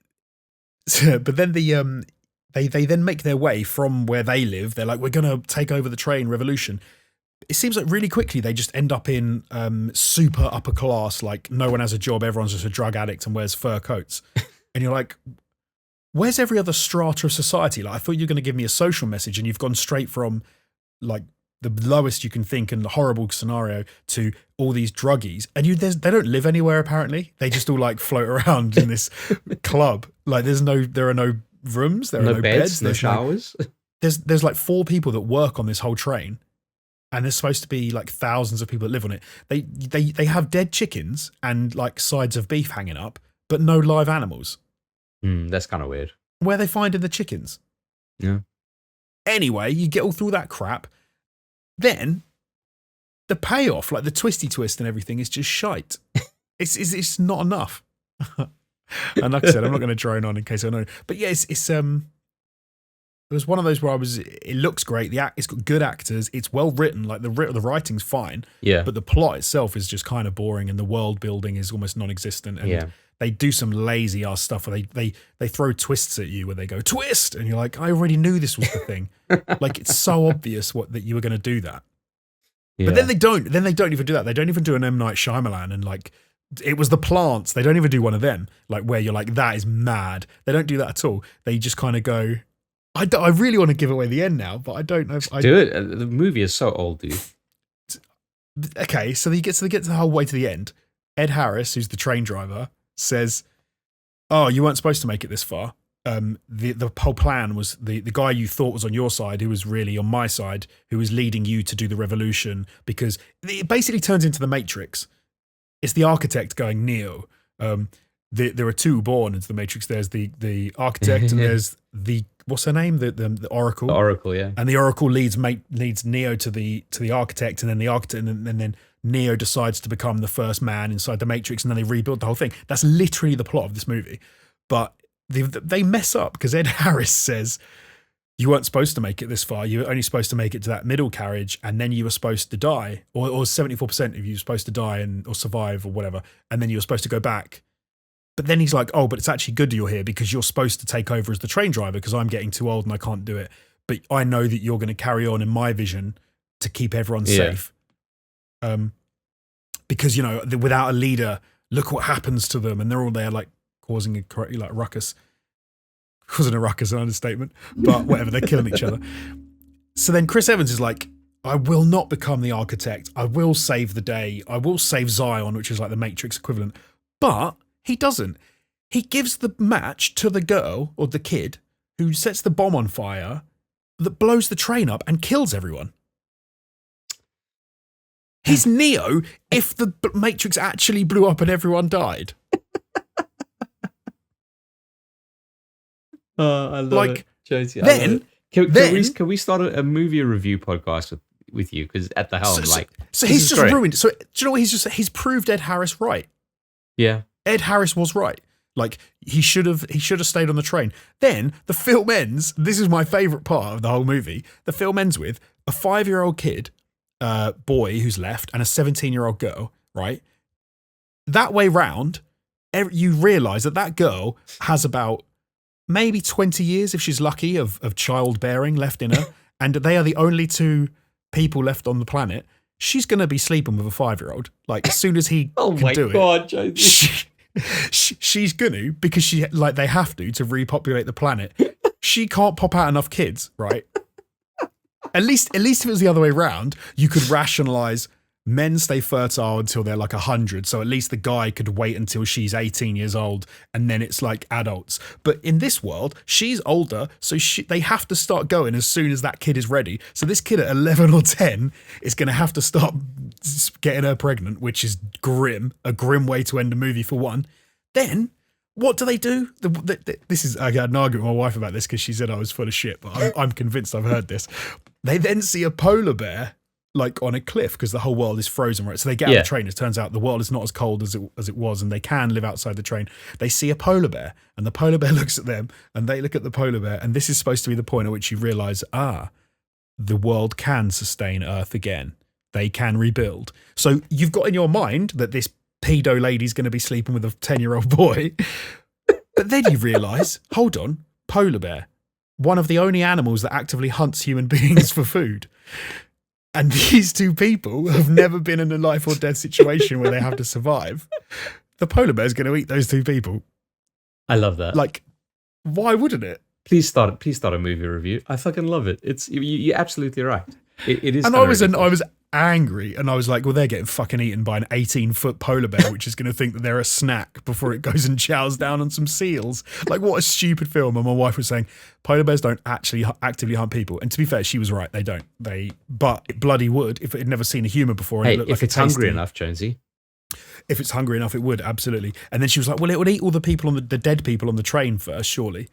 And then I don't think that there's a distinction, to be honest. If a polar bear's hungry, it'll, But then she was saying it won't eat the people that are alive because it will go for the dead people. But I was like, no, it won't. It will see those tasty people walking around, and it would chase them down, and it'll eat them. And that will be the end of human civilization. So Chris Evans, Captain America, the savior of the world, is not. He is the death of humanity. Wow. Anyway, I just can't wait for the sequel, Snowpiercer 2, where it's just a polar bear and two bodies of children. No, I tell you, it'll be the film will be two people being chased by a polar bear for the whole movie, kind of like The Grey, was it? Yeah, is that and then occasionally with some occasional paedophilia thrown in as this woman's attempting to impregnate herself. I'd love the idea that they're just constantly on the hunt, but like as they're running, she's like, can you ejaculate yet? And he's like, no. And he's like, I'm a child. And it's just the most uncomfortable movie you've ever watched. And you're like, I really don't think they should have made this. This has gone off the rails. No, it's cool. It's Snowpiercer. Now he's piercing her or something like that. Mate, come on. Now who's getting pierced? That's what it'll be. And it's the grimmest movie you've ever seen. Jesus Christ. Oh, God. Okay. It's a young boy that just wants to play with toy trains. It's a girl that doesn't even want to be pregnant, who's always pregnant because she's got to get as many babies out as possible. But what are they doing as well? Like on the run, is she just like squatting, like evacuating a baby and then just running away? A litter of children that they're trying to cart around. Like that, it's like a reverse Pac-Man, Jonesy, where she just keeps on dropping these babies at like increments, and the polar bear just kind of keeps on scooping them up. Oh no! And then there's no point anyway. Oh, and then all you do is feed the polar bear population. But you see, this is the metaphor, Jonesy. It's futile. Just give up now. I think you're right. I think it's one of the most futile movies I've ever seen, and that's the end is pure futility. Yeah. I don't know if you're like me, but when you see a bad movie or with a bad ending, at least or whatever, you can't help but think of ways that you could have made it better.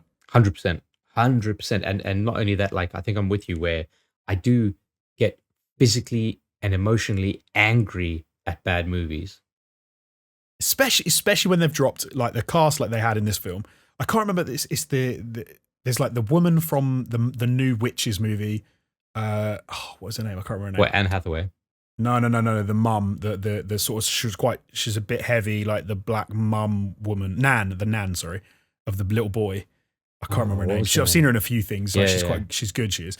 And then you've got her. You've then got Jamie Bell, is it? The British kid, who's quite good. You've got John Hurt, who is an institution in and of himself. You've then got Ed Harris, who is phenomenal. Chris Evans, who is usually pretty good, and then Tilda Swinton, who I think is fantastic as well. Yeah. And this film could have been an absolute masterpiece, and it's just like this trashy, like what are you trying to do? Oh God! You know what the best thing about this is I think a lot of people kind of like the film, and especially after. I don't get it. The critics gave it like an 85. Yeah. Did we watch the same film? I don't think we did. Oh, I'll tell you what. Talking about things that are just kind of a little bit trashy, and thank goodness Jamie's not here because he'd do one of those where you kind of like goes. I was, and to be fair, I haven't listened to the entire thing because it's fucking ridiculous. But I've been listening to Kanye West's Donda album. And, and pretty average on it, if I'm being honest. I heard I've heard a few people say that it's not his best. It's weirdly they keep talking about his other albums. They're like, it's no this, it's no that. I'm like, it's not what you want people to do when you drop a new album, is it? Yeah, but I think to be fair, like having as many albums as he does, it's kind of like an inevitable thing where you just get compared to yourself rather than anything else. It's very true, very true. Yeah. But I also think like it's been caught up in a lot of kind of drama, which I don't really want to get into, but because he featured Marilyn Manson on one track and DaBaby on the other track. So it's almost like you've got these like, sex offenders and that's that's a bit weird. You can and homophobes, and they're kind of talking about like being misunderstood or whatever. And it's like, did you need to go down that route?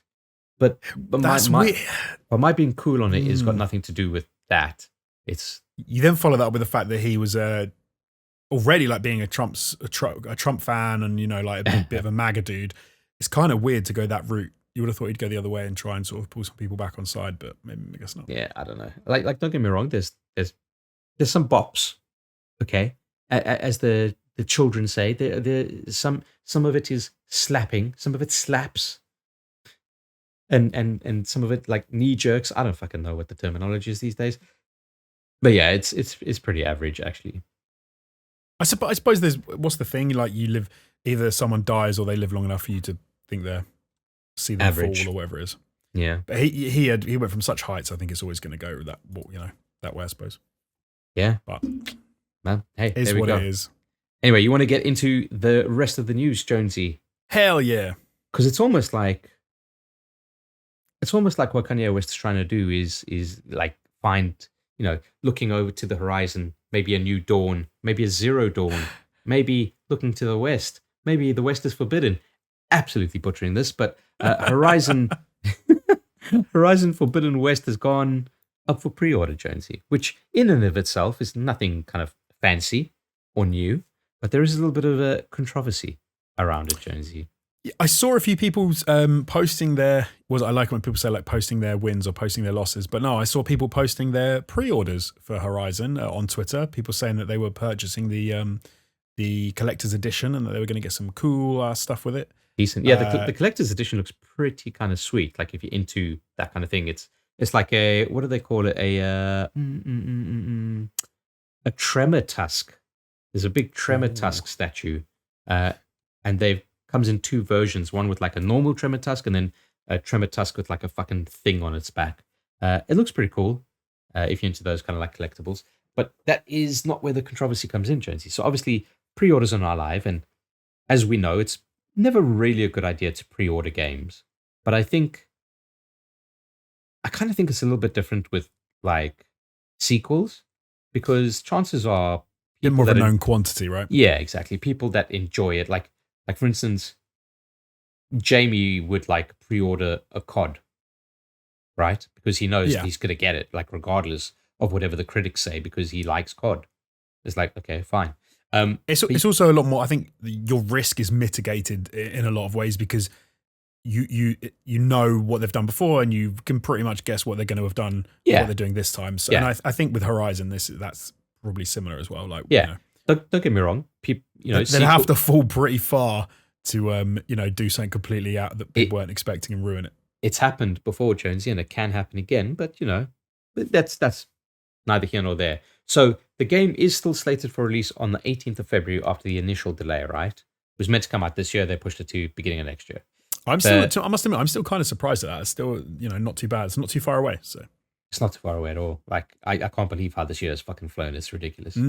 But anyway, the controversial thing is this, and I've got a very specific take on it, but I'm not going to tell you what it is, and I'd be interested to hear what you think on it. Okay, so there's a concept. I've just looked at that tremor tusk that you were talking about. Looks pretty sick. It's cool, isn't it? It is pretty cool. It's pretty cool. So there is the wording as that they use is called dual entitlement, which means, hey, you buy the game once and you can get it on PS4 and you can have it on PS5, which has become like kind of like a norm, with the latest generation, especially with the kind of crossover, and I guess also to kind of help with the fact that like the stock issues that have been arising from it, in terms of saying like, hey, you are probably planning to get a PS5, you can't get your hands on one, so just buy the PS4 version and we got your back for when you get your PS5 eventually, Right. Interestingly enough, this offer of like saying, hey, you can get the PS4 version and the PS5 version only exists if you buy the Digital Deluxe or one of the two collector's editions. If you buy the standard edition or the special edition, it's only one or the other. So that's where a lot of this controversy is coming, where gamers are up in arms and, how dare they do this? So I want to get your take on that. Like, do you think that's fair? So from what I understand it though, so like if you buy the standard version, you can buy the PlayStation 5 standard version and you can play it. But the issue is going to be, like you said, if you haven't got your hands on a PlayStation 5 yet, you've only got a PlayStation 4, you really want to play this like close to release, you don't want to wait until you get a PlayStation 5, so you buy the standard version and then there is no route in order to go to the PlayStation 5. Unless you buy Digital Deluxe or one of the collector's editions. So it does seem weird to me. Like, why don't they add in? So it makes me think of Ghost of Tsushima, which I recently purchased the PlayStation 5 upgrade to. Why not just do that? Yeah. I mean, is there a route whereby I wonder if you can upgrade your existing version to the deluxe version, which comes with the upgrade? Like, is it one of those deals, or like, it does seem weird to not just? I'm not sure. That's a good question. I'm not sure. In the past, you have been like, I know on PS4, you had the option to say buy the base game and then the option to upgrade it to the deluxe digital. Yeah. So yeah, that's a good question. I don't know if it kind of relates here. But it's still bizarre, right? It's still like I think just make it more explicit. Be like, buy this £10 to change to that version, or like it's your upgrade is this, or a free upgrade or whatever you want. Yeah. So I think like the digital deluxe is like $80 or something. So if you wanted that like dual entitlement, like that's how much it's going to cost you, right? At the very least, because obviously the collector's editions are much more expensive because they come with all that kind of swag. Get yourself a swag bag. You want to know my take on it? Yeah, go on. I think my thinking on it is exactly in the name, dual entitlement. This is entitlement slapped all over it. You know what? No one said that this is a fucking thing. It hasn't been a thing for other generations. It's just something that magically happened this generation. I think people getting like bent out of shape about it is like, sorry, dude. You know what? Yeah, spend the $10 extra between getting the standard edition and the digital deluxe. Like, you know, and then there you go. Like, I don't really kind of get the controversy here, and I think people are being a bit silly about it. Like, it is a case of like haves and have-nots, I guess, but I don't know. It just seems a bit kind of kooky to me. If it is a simple case that you can upgrade your standard PS4 version to the digital version for a tenner, and that gives you the PlayStation, that is the upgrade, then I'm like, oh, then there's no controversy. But if it is weird, if it's some weird thing whereby if you bought the PlayStation 4 version, you have to then spend 70 quid to get the PlayStation 5 version, then I'd think that was very strange. Yeah. But I'm gonna withhold my condemnation of them until like we get confirmation of which way or the other, because I would find that. But then I suppose if you buy the disc version of the PlayStation 4 one, then they haven't said there's any route to upgrade that because it's not the digital version. So maybe you would then have to buy the. Yeah, I don't know. Which again is weird because they've already got around that problem. So it gets a bit weirder because from what I was reading, was saying that the collector's editions, while they might come with like steel cases and what have you, don't actually have a game disc. It's a download code. Right. So maybe it is just that divide between saying like disc boys and non-disc boys. You know, I don't know. I just hold on. Can I? So this is comes from Push Square. Can I give you a little? Go for it. So they've said. So they're offering the Horizon Forbidden West standard and special editions, and they've said this means, as things stand, if you purchase the standard or special editions of the game on PS4 and want to get the PS5 version at a later date, you will need to buy the game again. Like, that is bloody weird. But is it though? Like, no, I think nowadays that is weird. Like, I don't think it needs to be free. Like, as I said, I own a disc version of Ghost of Tsushima. I paid extra, I think it was like 15 quid in total, to get the DLC, the island, Ikishima Island, and to get the PlayStation 5 upgrade. Yeah.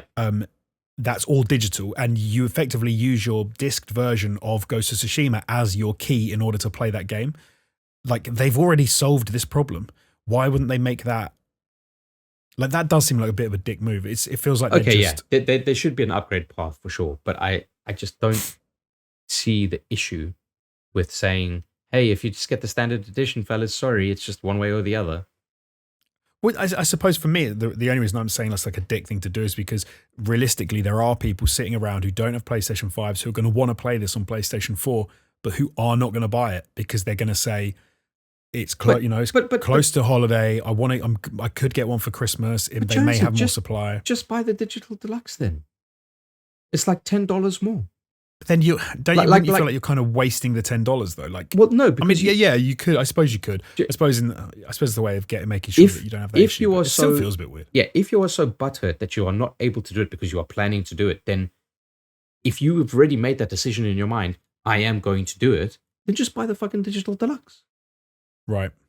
Unless, look, the sticking point comes in if it's like, no, I like a physical collection over a digital collection. In which case, I can entirely understand that aspect of it. Okay, so I must admit, I thought the digital deluxe version was more than not just a tenner. But if it's only a tenner, then I suppose. Yeah, I'm pretty sure it was just like a £10 difference. Let me double check. I will double check as well while the listeners listen to us clicky clacking away. Horizon. Because in my mind, I'm thinking Anyways. if it's the digital deluxe and it's the PlayStation 5 version, then you're actually going to be looking at spending like 20 odd quid more as opposed to 10. But I mean, so you could still argue, hey, look, it's 20. So $80, PS4 and PS5 versions, so $80 for that. So it's an extra $10, I guess. They just fucking do it. Like, sometimes companies make poor decisions, okay, and they don't necessarily think things through. And that might be the case in this instance, but also in this instance, guess what? They're putting it all on the table and saying, hey, if you want this fucking dual entitlement, the easiest way to get it is digital deluxe. So just fucking do it. If you're a bit of a disc boy like me, that is a little bit frustrating if you want a game on disc. But yeah, I kind of know, I kind of get where you come from. Just pay the extra, because like I said, I'd be happy to pay the $10 down the line to do the upgrade if that's what they really wanted me to do. So in this instance, it's kind of just, you're just like pre-ordering with the idea that in the future you will get a PlayStation 5. So yeah, okay, and I get you. I concede. I'm just saying, like there is a whiff of gamer with a capital G entitlement with a capital E attached to the controversy around this. I don't know if it's that. I think for me, it's like it kind of goes a bit. Oh, sorry, I'm getting a bit dead. Like, there's almost a bit of a I think accessibility is a big thing these days, and trying to get people to play games as easily and as freely as possible. And I think anytime a company appears to kind of do something for no reason, maybe it's easier for them, so that's why they've gone with this route. But I suppose sometimes it does feel a little bit like they're just doing it to spite you. Not to spite you, but almost to be like, no, we want to trick you. Yeah. Or we want to put a little bit of weird pressure on you to commit to, because like I said, if you're buying the PlayStation 4 version, it's going to cost you $20 more to get the digital deluxe version. Yeah. But that's only $10 more than the PlayStation 5 version. So then you're like, so maybe it's, it's only $20, but at the same time, to me, when I want to buy a game nowadays, like 70 quid makes me think twice. Yeah, it's a big investment for sure. But so now like 80, I'm like, Jesus, man, you're starting to get a little bit tasty with how much you wanted me to spend on this. So it does make me sort of give pause. Yeah. $80, man, that's a lot. That's if your nan, right? Your nan gave you 10 quid when you were 5 for a Christmas present. She still gives you 10 quid. Your nan has no concept of inflation. So now, if you've got a nan that used to say, hey, I'll buy him a game, which some of us have nans that are, like to do that. Nowadays, your parents are like, well, nan, there's this game, it's 80 quid. She's like, what the hell am I buying? Yeah, has a heart attack then and there. Oh, dear Lord. I'm not sending him to university. I just wanted to buy him a game. I've got £20 and that's all he'll have. Like, you're getting nowhere near this. I mean, that's like a separate kind of discussion about how expensive these fucking games are getting, but, is what it is. It is what it is. It is a game that I probably will pre-order and I am looking forward to playing, but... yeah. You think you're going to take the plunge on a special edition? No, I've You've learned your lesson. I've learned my lesson. Yeah, no, I'll be standard all the way. I don't even do the digital deluxe versions anymore. Like, I think enough times have I done that and then gone, oh yeah, I got that free kit of like extra bits of paint or weapons. Yeah, that doesn't mean anything and has no impact. An hour into the game, go to the collector and you can get your digital deluxe stuff that you got. And you're okay, and you get it like, it's worse than all the stuff I've already got. Or even if it's not, it's like, in an hour's time, it's worse than all the stuff I've already got. Or it's literally like, it's just a different color. It's just a different color, yeah. It's barely anything color. And maybe you get like, you get an XP boost for the first hour that you're in the game. It's like, okay, fine. Pointless. Cool. Whatever. Utterly pointless. Man. You know what might also be pointless, Jonesy? Is showing off your game before it's anywhere near release. Right? Yeah. I'm torn. I am torn, but yeah, go on. I'm torn because what we saw was pretty fucking cool. But I also hate how it's transpiring. Okay? I am of course talking about the Dead Space kind of reboot or reimagining, whatever fucking marketing spin you want to put on it. Because we got it's treated. Motive, right? Is it Motive? Yes, I believe it is. Am I getting that wrong? I'll check that because I can't remember actually it's Motive. But yeah, EA either which way. So they treated us to a little bit Motor of Studios it is, yeah. Yeah. They treated us to a little bit of early pre-development footage. Pre-development, Jonesy. It was very pre-development as well. You couldn't argue that this was like a fake alpha that was actually going to be what the game looked like, could you? It was literally like Isaac Clarke in like a grey space fucking... What did the X-Men used to have? What was that room that like... Oh. What was it called? It was like their war room, but it was like all holograms and shit. Oh God, yeah. It was in the game back on the PlayStation 2, PlayStation 1, where the Academy, you could fight in it. Yeah. Oh, fuck, I gotta look it up because it's gonna kill me. I think what it reminded me of was, is it Bone?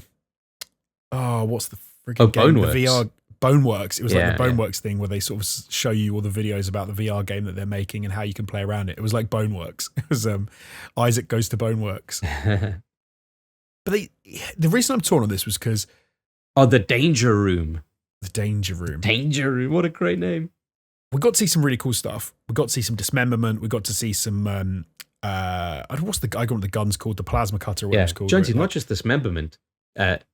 With their new system, which they call the peel system, where you could peel off the skin and expose the muscle, and then you can shoot off the muscle, expose the tendons, and then shoot off the tendons, and then there's bone, and like they're really taking it to the nth degree, which I can appreciate.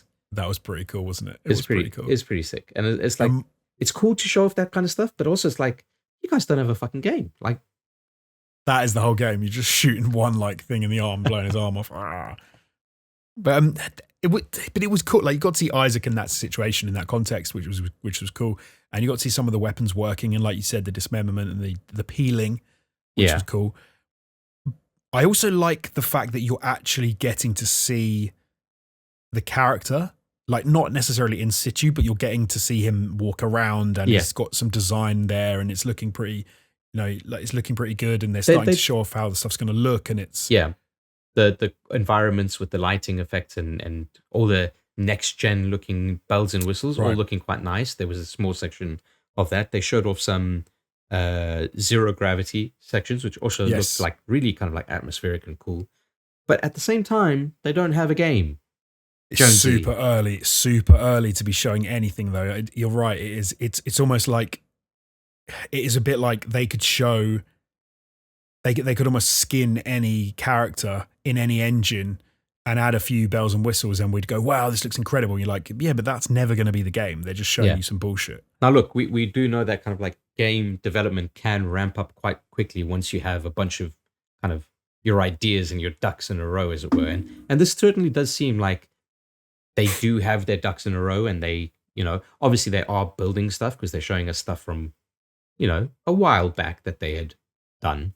And it's a remake, so they know what they're following already. Yeah. They're just not building everything from. I would go so far as to say that the only time that this is acceptable is if they continue to do these kind of like developer previews and just keep on showing us like, hey, the development cycle of a game, because that's always inherently interesting. And then also kind of means that like, hey, means that I don't need to be so cynical about it and say, you're just doing this for fucking marketing. Yes, so I completely agree with all of that. I like seeing the development. I like seeing the game get better. As someone who has regularly tuned in to watch CitizenCon and the development of that game, there is another side to it. Yeah, a never-ending side to it. A never-ending PR campaign where it seems endless. And it all looks incredible. It looks like not just a game, it looks like an entire world. Yeah. So there is always a chance that, you're like, wow, it's like done. Why don't they just release it? And then you're like, oh no, there's so much still to do behind the scenes. So I suppose you could be a bit fooled by that. But yeah, it's exciting to see it come together like this. And it was quite cool. But I'm with you. I want to see maybe more of these developer little vignettes, and then get us to an actual trailer or to some proper gameplay or to show us a game. It's just kind of crazy at the moment. Like I'm hoping it's a lot further in development than it kind of all of this kind of made it seem. Seemed really early doors, didn't it? Hey, the stuff they were showing off, Jonesy, literally said at the bottom of the screen, early pre-development. It's like, it's not even like late pre-development. It's like, what's going on? in my head, I know this is not true, but I was like, what's this, like 2 weeks work? So this is really, really early. It looks like they've sat down and they've barely put it together. They've got like Claire and John to get in and just stick some assets down and build some environments. And then they kind of coded it wrong, but it was a happy little mistake where it's like all of a sudden the skin flays off and they're like, hey, that's actually pretty fucking cool. It's an error in your coding, but it's pretty cool. Can you imagine? That'd be so funny. In case people haven't seen it, I'll tell you what it reminded me of, the skin peeling. It was like the Resi remake where you shoot someone with like the shotgun and like blasts some of their head off. And you see like skull and a bit of like eye hanging out. It was really cool like that. Like it was pretty sick. Yeah, which is cool, especially with the plasma cutter where you can be like super precise about what area you're cutting off and like, are you going to, you just want to graze some skin and expose some bone? That's okay. That's cool. You want to take off an entire fucking leg? You could do that too. I'm always too scared in Dead Space. I'll be trying to like kill them instantly because I don't want them still crawling at me with like 3 limbs. Oh, now he's got 2, but he's still coming, like dragging himself. Like kill it. Yeah. I'll be making my kids come and watch it with me just so I'm not alone, and then they'll be traumatized for the rest of their lives. Man, I'm gonna cack with that game. Absolutely cack in my pants. It's going to look so damn good though if they do manage to nail it, and it current gen, it's going to look absolutely insane. But you know what the amazing thing about like those space games are is that there's so much shadow and interplay between the shadow and the lighting and the atmospheric kind of like there's steam coming out of the vents and there's a red light and everything else is in shadow. Even if it's not the best like ray traced effects, it still will always look good. Like you look at the original Dead Space, it still looks good. It did look very good, and it's that thing of, like you say, when ray tracing, like ambient occlusion and all that stuff is on point, it can look absolutely incredible. So yeah, I'm excited for it. I think the term is fucking juicy, technical term. Juicy, fucking juicy, super juicy. And speaking of some juicy information, let's talk about Dr. Disrespect. A topic that Jamie doesn't usually like to talk about, interestingly enough. Don't know why. I made him talk about it at length last year. Yeah, and he still hasn't forgiven you. But yeah, Dr. Disrespect on his YouTube stream said something interesting, something that interests both you and I, Jonesy, because we followed this quite religiously when it kind of broke. The whole reason why Dr. Disrespect was banned from Twitch, and he says he knows the reason, and he says that he's suing, quote unquote, the fuck out of them. So yes, this was on his YouTube stream. I think it was. I think we just missed it last week. I think it actually happened on Wednesday. Probably like a week and a half ago. Yeah. Yeah. So and he was on a stream, and I think he was asked the question about whether he was going to whether he knew why he'd been kicked off, which is still kind of crazy that the reason has never actually come out. Like the official reason, we've had kind of rumors and some people say it's called a gagging order, Jonesy. Well, I guess so, yeah. But then that's kind of weird because you'd imagine that can they gag him when they fired him and banned him for life from the platform? Is that how that works? But I don't really know. It's probably like his lawyers would gag him until some resolution comes, right? Surely, you never know. Because I think the last thing I saw that the reason people said the reason for the ban was that he was talking to some other Twitch big streamers, and they were all talking about moving and starting their own platform or jumping ship into another platform. And it was like the idea being that that is a massive violation of the terms of service, is to effectively try and poach other streamers and move them off of the platform. Can I tell you why I think that's unlikely? Because if it was a conspiracy, if it was racketeering, then why was Dr. Disrespect the only one to be banned? I think from the thing I read, like again, this was only a rumor, but the idea was that he was kind of the one who was trying to get them to go with him, and so he'd already been in talks with someone else. I can't remember who they said that other party was. He was already in talks with them to make the move. They'd said to him about bringing other people. He was then trying to get them to go and to move onto another platform, and that's when Twitch sort of booted him because he was trying to actively get people to leave. So he's the ringleader, the mastermind. Kind of, I guess. But yeah, no, you could be well right. You could be really right. That could be a load of bollocks. But That's the last thing I saw. But yeah, but he's now said like, yeah, he's suing the fuck out of Twitch because he must have lost a lot of money. Yeah, well, that's what he claims. He claims he lost a lot of money from income and bits and subs because he didn't sign a contract with YouTube. He just moved to the platform. And he is massive on YouTube, but I think compared to his subscribers on Twitch and like the amount of stuff he used to get, I think it's Well, we always said it, right? Like streaming on YouTube seems to be harder to make a dollar than it is on Twitch, as an example. Right, and I can't remember because he just done a deal with Twitch, hasn't he? Not long before he got kicked. It was like 6 months or a year before that. It was like I want to say it was like $50 million or something. Something like that, yeah. I can't remember. So it was pretty epic. You can't feel bad for him because the dude's still a fucking millionaire, right? He's just like, oh, I've got a fucking a few kind of a zero knocked off of my fucking. It's like fuck off. He's still a millionaire. Fucking dillhole. I suppose the potentiality of like your income, and then if you kind of, it's really hard to then not sit down and go, I would have earned 100 million this year. I did earn 10 million. I'm really pissed off. Well, I mean, I know I'm being a bit harsh here, but really what it relates to is percentages. Doesn't matter how big the number is compared to what you were getting and what you're getting now. It's the percentage difference on them. And that's kind of where you gauge the importance or the knock that you've taken, right? Right, yeah, for sure. But yeah, what is interesting is talking about that rumor of him jumping ship. Because funnily enough, there's been a lot of high-profile people moving over and signing an exclusivity deal with the main competitor, YouTube. Dr. Lupo, most recently, Dr. Lupo was recent, but also Tim the Tatman. Like, big fucking streamers on Twitch are kind of jumping ship and going to YouTube.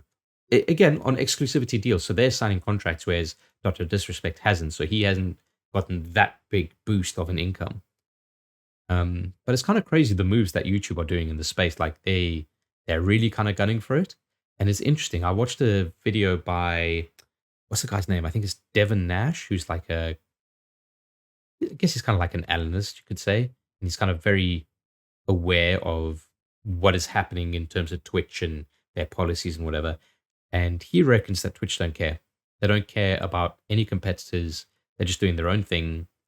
Interesting takes from him for sure.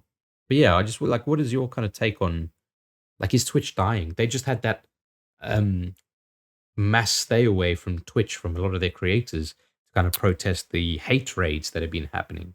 And apparently that's taken a big knock on Twitch. Yeah, it's a difficult one. I don't think Twitch care. Like, I agree. Not about this recent thing, but with the people leaving, like, in the great scheme of things, I think they have a platform. Like, I suppose the equivalent could be, Dr. Disrespect, Tim the Tatman. I think I suppose it would be like saying, what if PewDiePie left YouTube? Like, YouTube wouldn't care. Yeah. Someone will always fill the gap, right?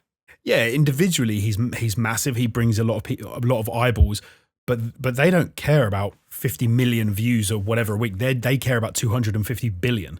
Like they care about the environment. Like Twitch is a massive platform, and sure, we look at individual streamers and we go, well, Jesus. But actually, when you look at like the entirety of the platform, I think that's the bigger thing. And you just got to look at the fact that Dr. Disrespect is complaining and talking about suing Twitch because of lost revenue, because he's had a decreased viewership, etc., etc., etc. It's because all those people that watch Disrespect didn't leave Twitch when Dr. Disrespect left Twitch. They stayed on Twitch and they watched other people. They watched other streamers. I'm sure a lot of them did go to YouTube and watch him there as well. But yeah, I don't really think it's probably even on their radar that much until they start to see like, and this is when you move on to like the the stayaways and things. I think that's more interesting because that's going to hit their bottom line if people en masse do that. Then you're losing, because if you lose like, I don't even know how many people would do it, but let's say you lost like 20% of your streamers. Now you're talking about big numbers. Yeah. And that's got to make more of an impact. But then reality, people are happy to stay away for a day, for half a day, maybe for 2 days. They go straight back, baby. It's entertainment. They go straight back. Yeah, it's entertainment. They go straight back. It's not something people are going to do for an extended period of time. It's not like they're suddenly going to go to a different platform. Like, they can just about manage it when it's a short term thing, and like you said, they'll go right back. It will be everything will be back to normal. They may well change some policies, or they may try and do something about the hate raids and things, which is a good thing. But in reality, like, I think this, they're above it. They're a business. Yeah. They're all about the bucks. I think the easiest way to realize, apart from what you said, which are really good points, but another way to realize that Twitch don't care about YouTube as a competitor is they haven't tried the inverse, right? To steal YouTube streamers. No, they haven't said like, so what happened is YouTube is like, hey, you can upload videos. And then all of a sudden they're like, hey, guess what? You can stream now. Right. And Twitch are like, yeah, we're a streaming platform. That's what we do. Okay. It's actually funny. I'll tell you what's happened in what I've noticed, and this is only in the last 2 years that I've noticed, this seems to now be kind of ubiquitous, which is, I wouldn't have guessed this would have happened, is rather than Twitch people leave Twitch and go to YouTube en masse, like we talked about a few big names that have done it, I now see loads of YouTubers who also have Twitch and say, go to my Twitch. They seem to be preferencing Twitch, and not even for gaming, for other stuff as well. Like there's a lot of like just chatting content, and like ASMR stuff has become big on Twitch as well, which is super weird. Like, but it's a bit vice versa as well, right? Because then you get these big. But what I mean is, it did seem that was the way that it kind of went more YouTube to Twitch as opposed to the other way around, from what I noticed. I mean, I could be wrong, but yeah, it did seem like that was kind of a big thing. I think the situation now is that any big streamer, if they want to grow, what they do is they create a YouTube channel just for highlights. Yes, yeah, for sure. And then the highlights pushed back to the Twitch stream. Yeah, and what do you call it? Like cross-pollination. You get the cross-pollination of the... So you kind of have to have both, and that is, I mean, look at us. Yeah, we like to go on Twitch, at us. We like to stream, and we put stuff on YouTube. Like it's... Totally, all like 500 views that we get. No, but you feel you have to do it, right? You don't feel like you've got the choice, really. It's not like you feel like I need to put my videos on Daily Motion. Like, no one says that. But you put videos on YouTube and you live stream on Twitch, and it just kind of is the way that it's done. And I think whilst people have that mindset, I don't think it's really going to bother. I don't think Twitch are really going to give a shit. Is that where I'm going wrong with my Hot Panic channel? Is that I'm not putting up my highlights on my YouTube channel? Oh yeah, for sure, mate. You got to get them up on YouTube. Totally. Me too.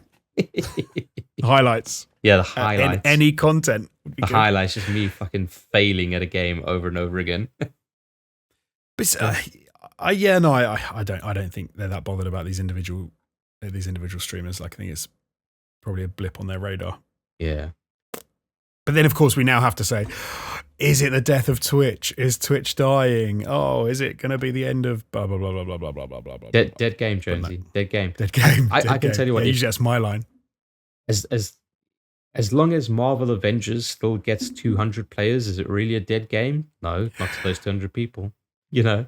And Twitch is very far away from just having 200 users on it. Very far away. So very, very, very far away. Do you know what's so when we started YouTube, so for people don't know, this is going back like some time now, obviously. We weren't even on YouTube. Like, this was when I think we probably hadn't even met at this point. So, but it was when a lot of the channels that I was working on, the main place to put stuff wasn't even on YouTube. And then YouTube started up, and then YouTube was the main place you put all your content. And it wasn't that many years until people started saying, well, YouTube's going to die now, and then we're going to move on, to another platform. Yeah. So let's all move over to Vessel. Yeah, you're right. But then it became clear, like after a while, no, this thing is too big to be affected by ebbs and flows. Like, it's now a behemoth, and Twitch has kind of done the same thing. It's so big now. It seems to everyone. I don't think we really need to worry about year upon year like ebbs and flows. I think these are now becoming like, you might as well just talk about them the same way you talk about TV. Like, is TV disappearing? Of course not. Like, Twitch isn't going anywhere. YouTube isn't going anywhere. These are behemoths. So, hey, video killed the radio star, Jonesy. Well, Jonesy, I added in. I secretly added in another news story into this, and I did. And I'm going to give you the segue. All right. Ah, I like it. Yeah, because you know what, Dr. Disrespect. Some might say that he might have felt abandoned by Twitch with all of this discussion, and maybe he's feeling abandoned by YouTube as well for not being offered a contract. Maybe he has been offered a contract, we don't know. But the overarching thing is he must be feeling abandoned. He must be feeling abandoned, Chris. Abandoned. Also, I think he's probably got some questions. Oh. There's probably some frequently asked questions of him. And, funnily enough, abandoned the game from Blue Box Game Studios. Hold on. You do the bunny ears for a game. A game from Blue Box Game Studios recently put up a frequently asked questions, an FAQ, onto their website, and they tweeted about it to just go over some of the topics that they were asked, or some of the questions they've relentlessly been asked. And I forgot to put it into the list of stories, but I thought that we could probably do it in its entirety, go through each of the questions and go through the answers. I'll tell you what. Let me send the link through. Okay, I will indeed. And we'll do it like this. I will ask you the question as the interviewer, and you are going to answer them as Hassan Karaman. Oh, like it. There we go. All right. It's just the bottom of that page. All right.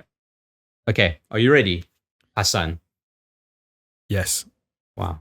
Please call me Kojima. No, not really. Yeah, Hassan Karaman-san. What the fuck? Okay. Do you know what's great? There is a question about Hideo Kojima, which I'm glad they've addressed. Okay.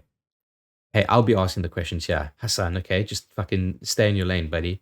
When will we learn more about Abandoned? We are working hard to reveal Abandoned ASAP. Oh. As of now, the game is not ready for the public eye. Interesting. Why is there 5 seconds of footage in the app with a file size of 5 gigabytes? As a result of technical issues, we made it this made it very hard for us last minute. We had to trim the opening teaser. The 5 gig is the actual size of the full length. We will release the full teaser soon. We sincerely apologize for this. Wow. Do you know what? One thing I love about this FAQ is these are the legit questions they're getting asked, and they've addressed it, which I like. Fair enough. It's ballsy, right? Okay, Hassan, when will we see new content in the real-time experience PS5 app? Unfortunately, we cannot provide an ETA just yet, but we are working to release new content ASAP. Liar. Okay, tell me, Hassan, what is the playable prologue? The playable prologue is a standalone game with its own set of trophies on the PlayStation 5. All right, curveball, Hassan Karaman. Are you saying it's like PT, which was a playable teaser, which also was its own standalone game?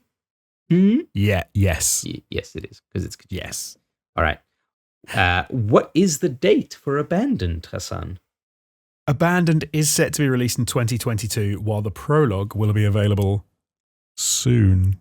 Soon.tm. Fucking love it.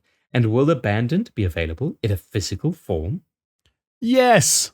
Abandoned will be both physical and digital. The prologue is only digital. Fair enough. This is the best. Look at the best one. Is Blue Box Game Studios in any way linked to Kojima Productions or Hideo Kojima? Yes. No, it's not. No. Abandoned is a new... I love it. Abandoned is a new, different game. The game has been created... Oh, and I'm reading the wrong goddamn one. No, sorry. No, Blue Box Game Studios is a small, independent studio based in the Netherlands. Okay. Seems I owe Jamie £5 then. Is The Haunting in any way linked with Abandoned? No, Abandoned is a new, different game. Ooh. The game has been created from scratch and does not include references to The Haunting. Wow, so The Haunting was obviously Blue Box's previous failed game, wasn't it? I mean, yeah, I don't believe that for 1 second, to be honest. Like, created from scratch is like, is it the game you were making? Like, yeah. Is it? Have you just changed the engine and changed some of the assets, but it's still the game? Yep. Well, but, listen, Hassan, why isn't Abandoned shown so far? I love the fucking... This is my favorite answer as well, because they say Abandoned was announced too soon. Also, we received a bigger audience than we initially had, so we had to polish the game even more. Even now, the game isn't ready for the public eye to see. We will release all media inside the real-time experience app and web for actual gameplay reveals and cinematic trailers. Do you know what this says to me? The answer to this question alone says, we were going to phone it in, but everything went epic. Yeah. And now we realized that our cheeky little cash grab, where we were going to trick some people into giving us money, that we actually have to deliver. And we were not ready for that. You know what that's called? Jones, you know what that's called? Go on. Running with scissors, baby. Dangerous, mate. Dangerous. Wow. Okay. Hassan, what makes Abandoned unique and stand out from other games? I'll give you the abridged answer. Nothing. And then the actual answer they've given. Abandoned has a new narrative presented in realistic gameplay with a cinematic experience. Abandoned emulates a realistic approach to survival. You could have just said, it's a survival horror game. Or you could have said, nothing makes it unique and stand out. It's very much like lots of other games you've seen and played recently. It's as unique as vaporware is. Jonesy, have you ever heard of this concept that there are no original ideas left in the world? I have. And that everything is just histories, variations, or innovations of existing ideas. I have, and I'm pretty compelled by that idea, I must admit. Yeah, well, Jonesy, you'd be wrong, because Abandoned is a new type of narrative. It's a new type. The narrative with Abandoned is that there is no narrative. So it's a new type of narrative. The narrative of Abandoned is it's a fucking Kojima game, but they're saying it's not a Kojima game. All right? That's just how it is. Okay, back to you, Hassan. Is Abandoned a horror game? Abandoned is a horror shooter survival game, while the primary focus isn't entirely horror. Oh, interesting. So is that almost like saying our game is a game, but its primary focus isn't to be a game? Yes, it's also a horror survival game, but it's a new narrative. Oh, right. That the world has never seen before, because the world's never seen before. Breaking the mold. I love it, Hassan. Really on the forefront here, the cutting edge, as it were. Thank you. Now, Jonesy, back to you, because this is my favorite part of this entire FAQ. Because I hear shit like this, and I hear shit like calling the playable prologue like PP, playable prologue, blah blah blah blah. Like it's fucking Kojima all over it. Even though I'm not saying it's Kojima, but it's Kojima. Hey, listen. To be fair, they have time and again stated unequivocally that they are not associated or linked to Kojima Productions or Hideo Kojima. Like they've been pretty fucking blunt about it, quite frankly, at this point. And that's giving me pause for thought. But this last one really fucking slayed me. And I don't know why. Maybe it's just me being my fucking cynicism. The last question for Hassan Karaman. Are you ready, Hassan-san? I am. Is Abandoned the actual IP name? No. Abandoned is a code name. Oh. The marketing title name will be announced with the gameplay reveal. That's almost like saying we've got PT Silent Hills, Metal Gear Solid 6, Hideo Kojima, Konami. Oh my god. Yeah, it's like saying PT's not PT, it's Silent Hills, obviously. I'm going to give them a pass because normally they've been pretty shady and they've always included something to be like, no, we're not Kojima. No, this isn't Silent Hills. No, this isn't like blah, blah, blah, blah, blah. But then they kind of slide stuff in, which just suggests that that's all bollocks and and to like really ride those coattails. But they actually haven't done this with this at all. They've kind of, they seem to be right down the line. Jonesy, I think we should just take it for what it is. Jonesy, I fucking cracked the code. Just call me Dan Brown because I've written the fucking story to this Da Vinci Code. All right. Go on. You know, at the beginning of this podcast, fucking taking it full circle, when we're talking about the PlayStation experience. I knew this was going to come up.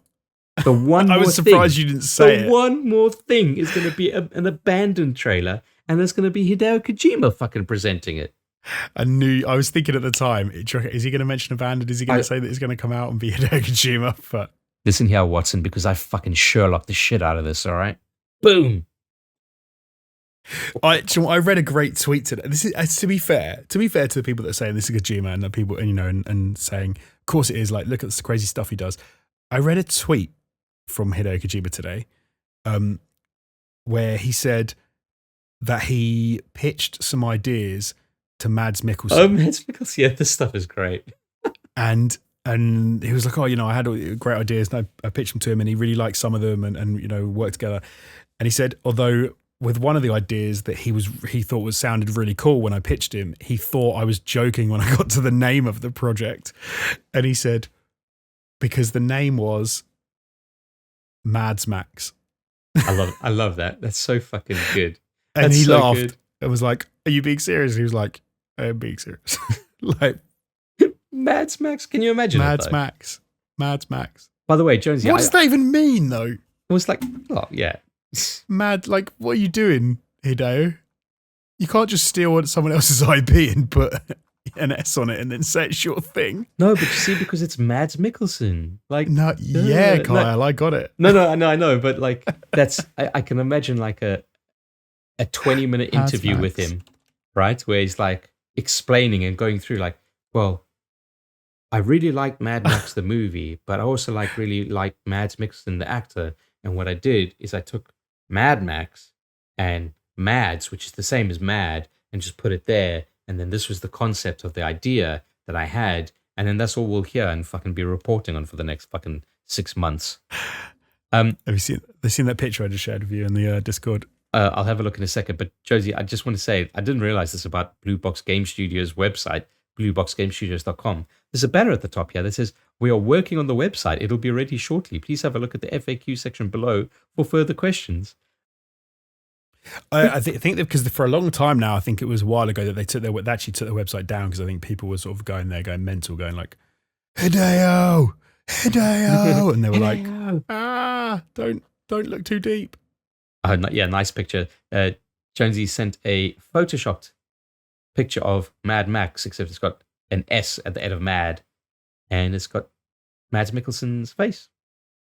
Yes, someone has already made that, which is pretty sweet. Also, do you want to know what's really tragic about Blue Box? Yeah. The blue is not the color. Did you know this? No, what do you mean? It's actually BLUE, and it is what do you call that? Where the first letter means each something? What acronym? Like an acronym. Thank you.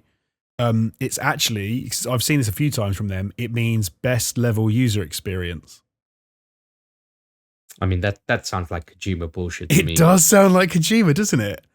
I can imagine him being like that, because it's like that. It's like a dead man or whatever he has, like his stupid names for stuff like Mads Max, best level user experience. Like, what does that even mean? Best level user experience. We'll never fucking know, Jonesy, because it might not be a Kojima game, and then I'll owe Jamie £5, but it's a fucking Kojima game. Somehow. I don't know how. Like, I didn't even know legally if it's possible, judging by the amount of times that they said, no, guys, we are not affiliated with Kojima or Kojima Productions. Yeah, they keep trying. Keep trying. Man. Well, Jonesy, you know what?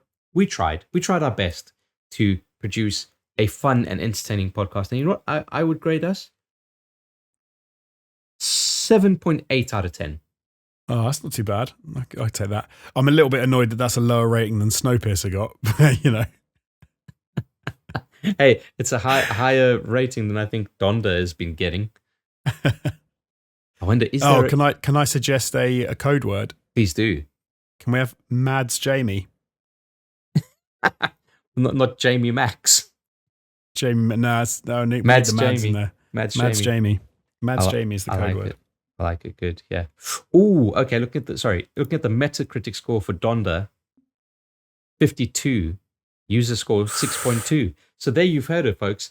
The SuperShow official rating higher than Kanye West's latest album. So give it a listen. Just as long as well, Jonesy, and running at like 2 hours. There you go. Yeah. Not too bad. And with that, Mads Jamie and Mads Chris and Mads Jonesy, we're wishing you the best of weekends, evenings, weeks. I don't know when you're fucking listening to this thing. Who knows? You might be listening to it in 2024, minutes before the asteroid hits the Earth. And thank you for spending your time with us. And hopefully, we'll see you next time. See ya.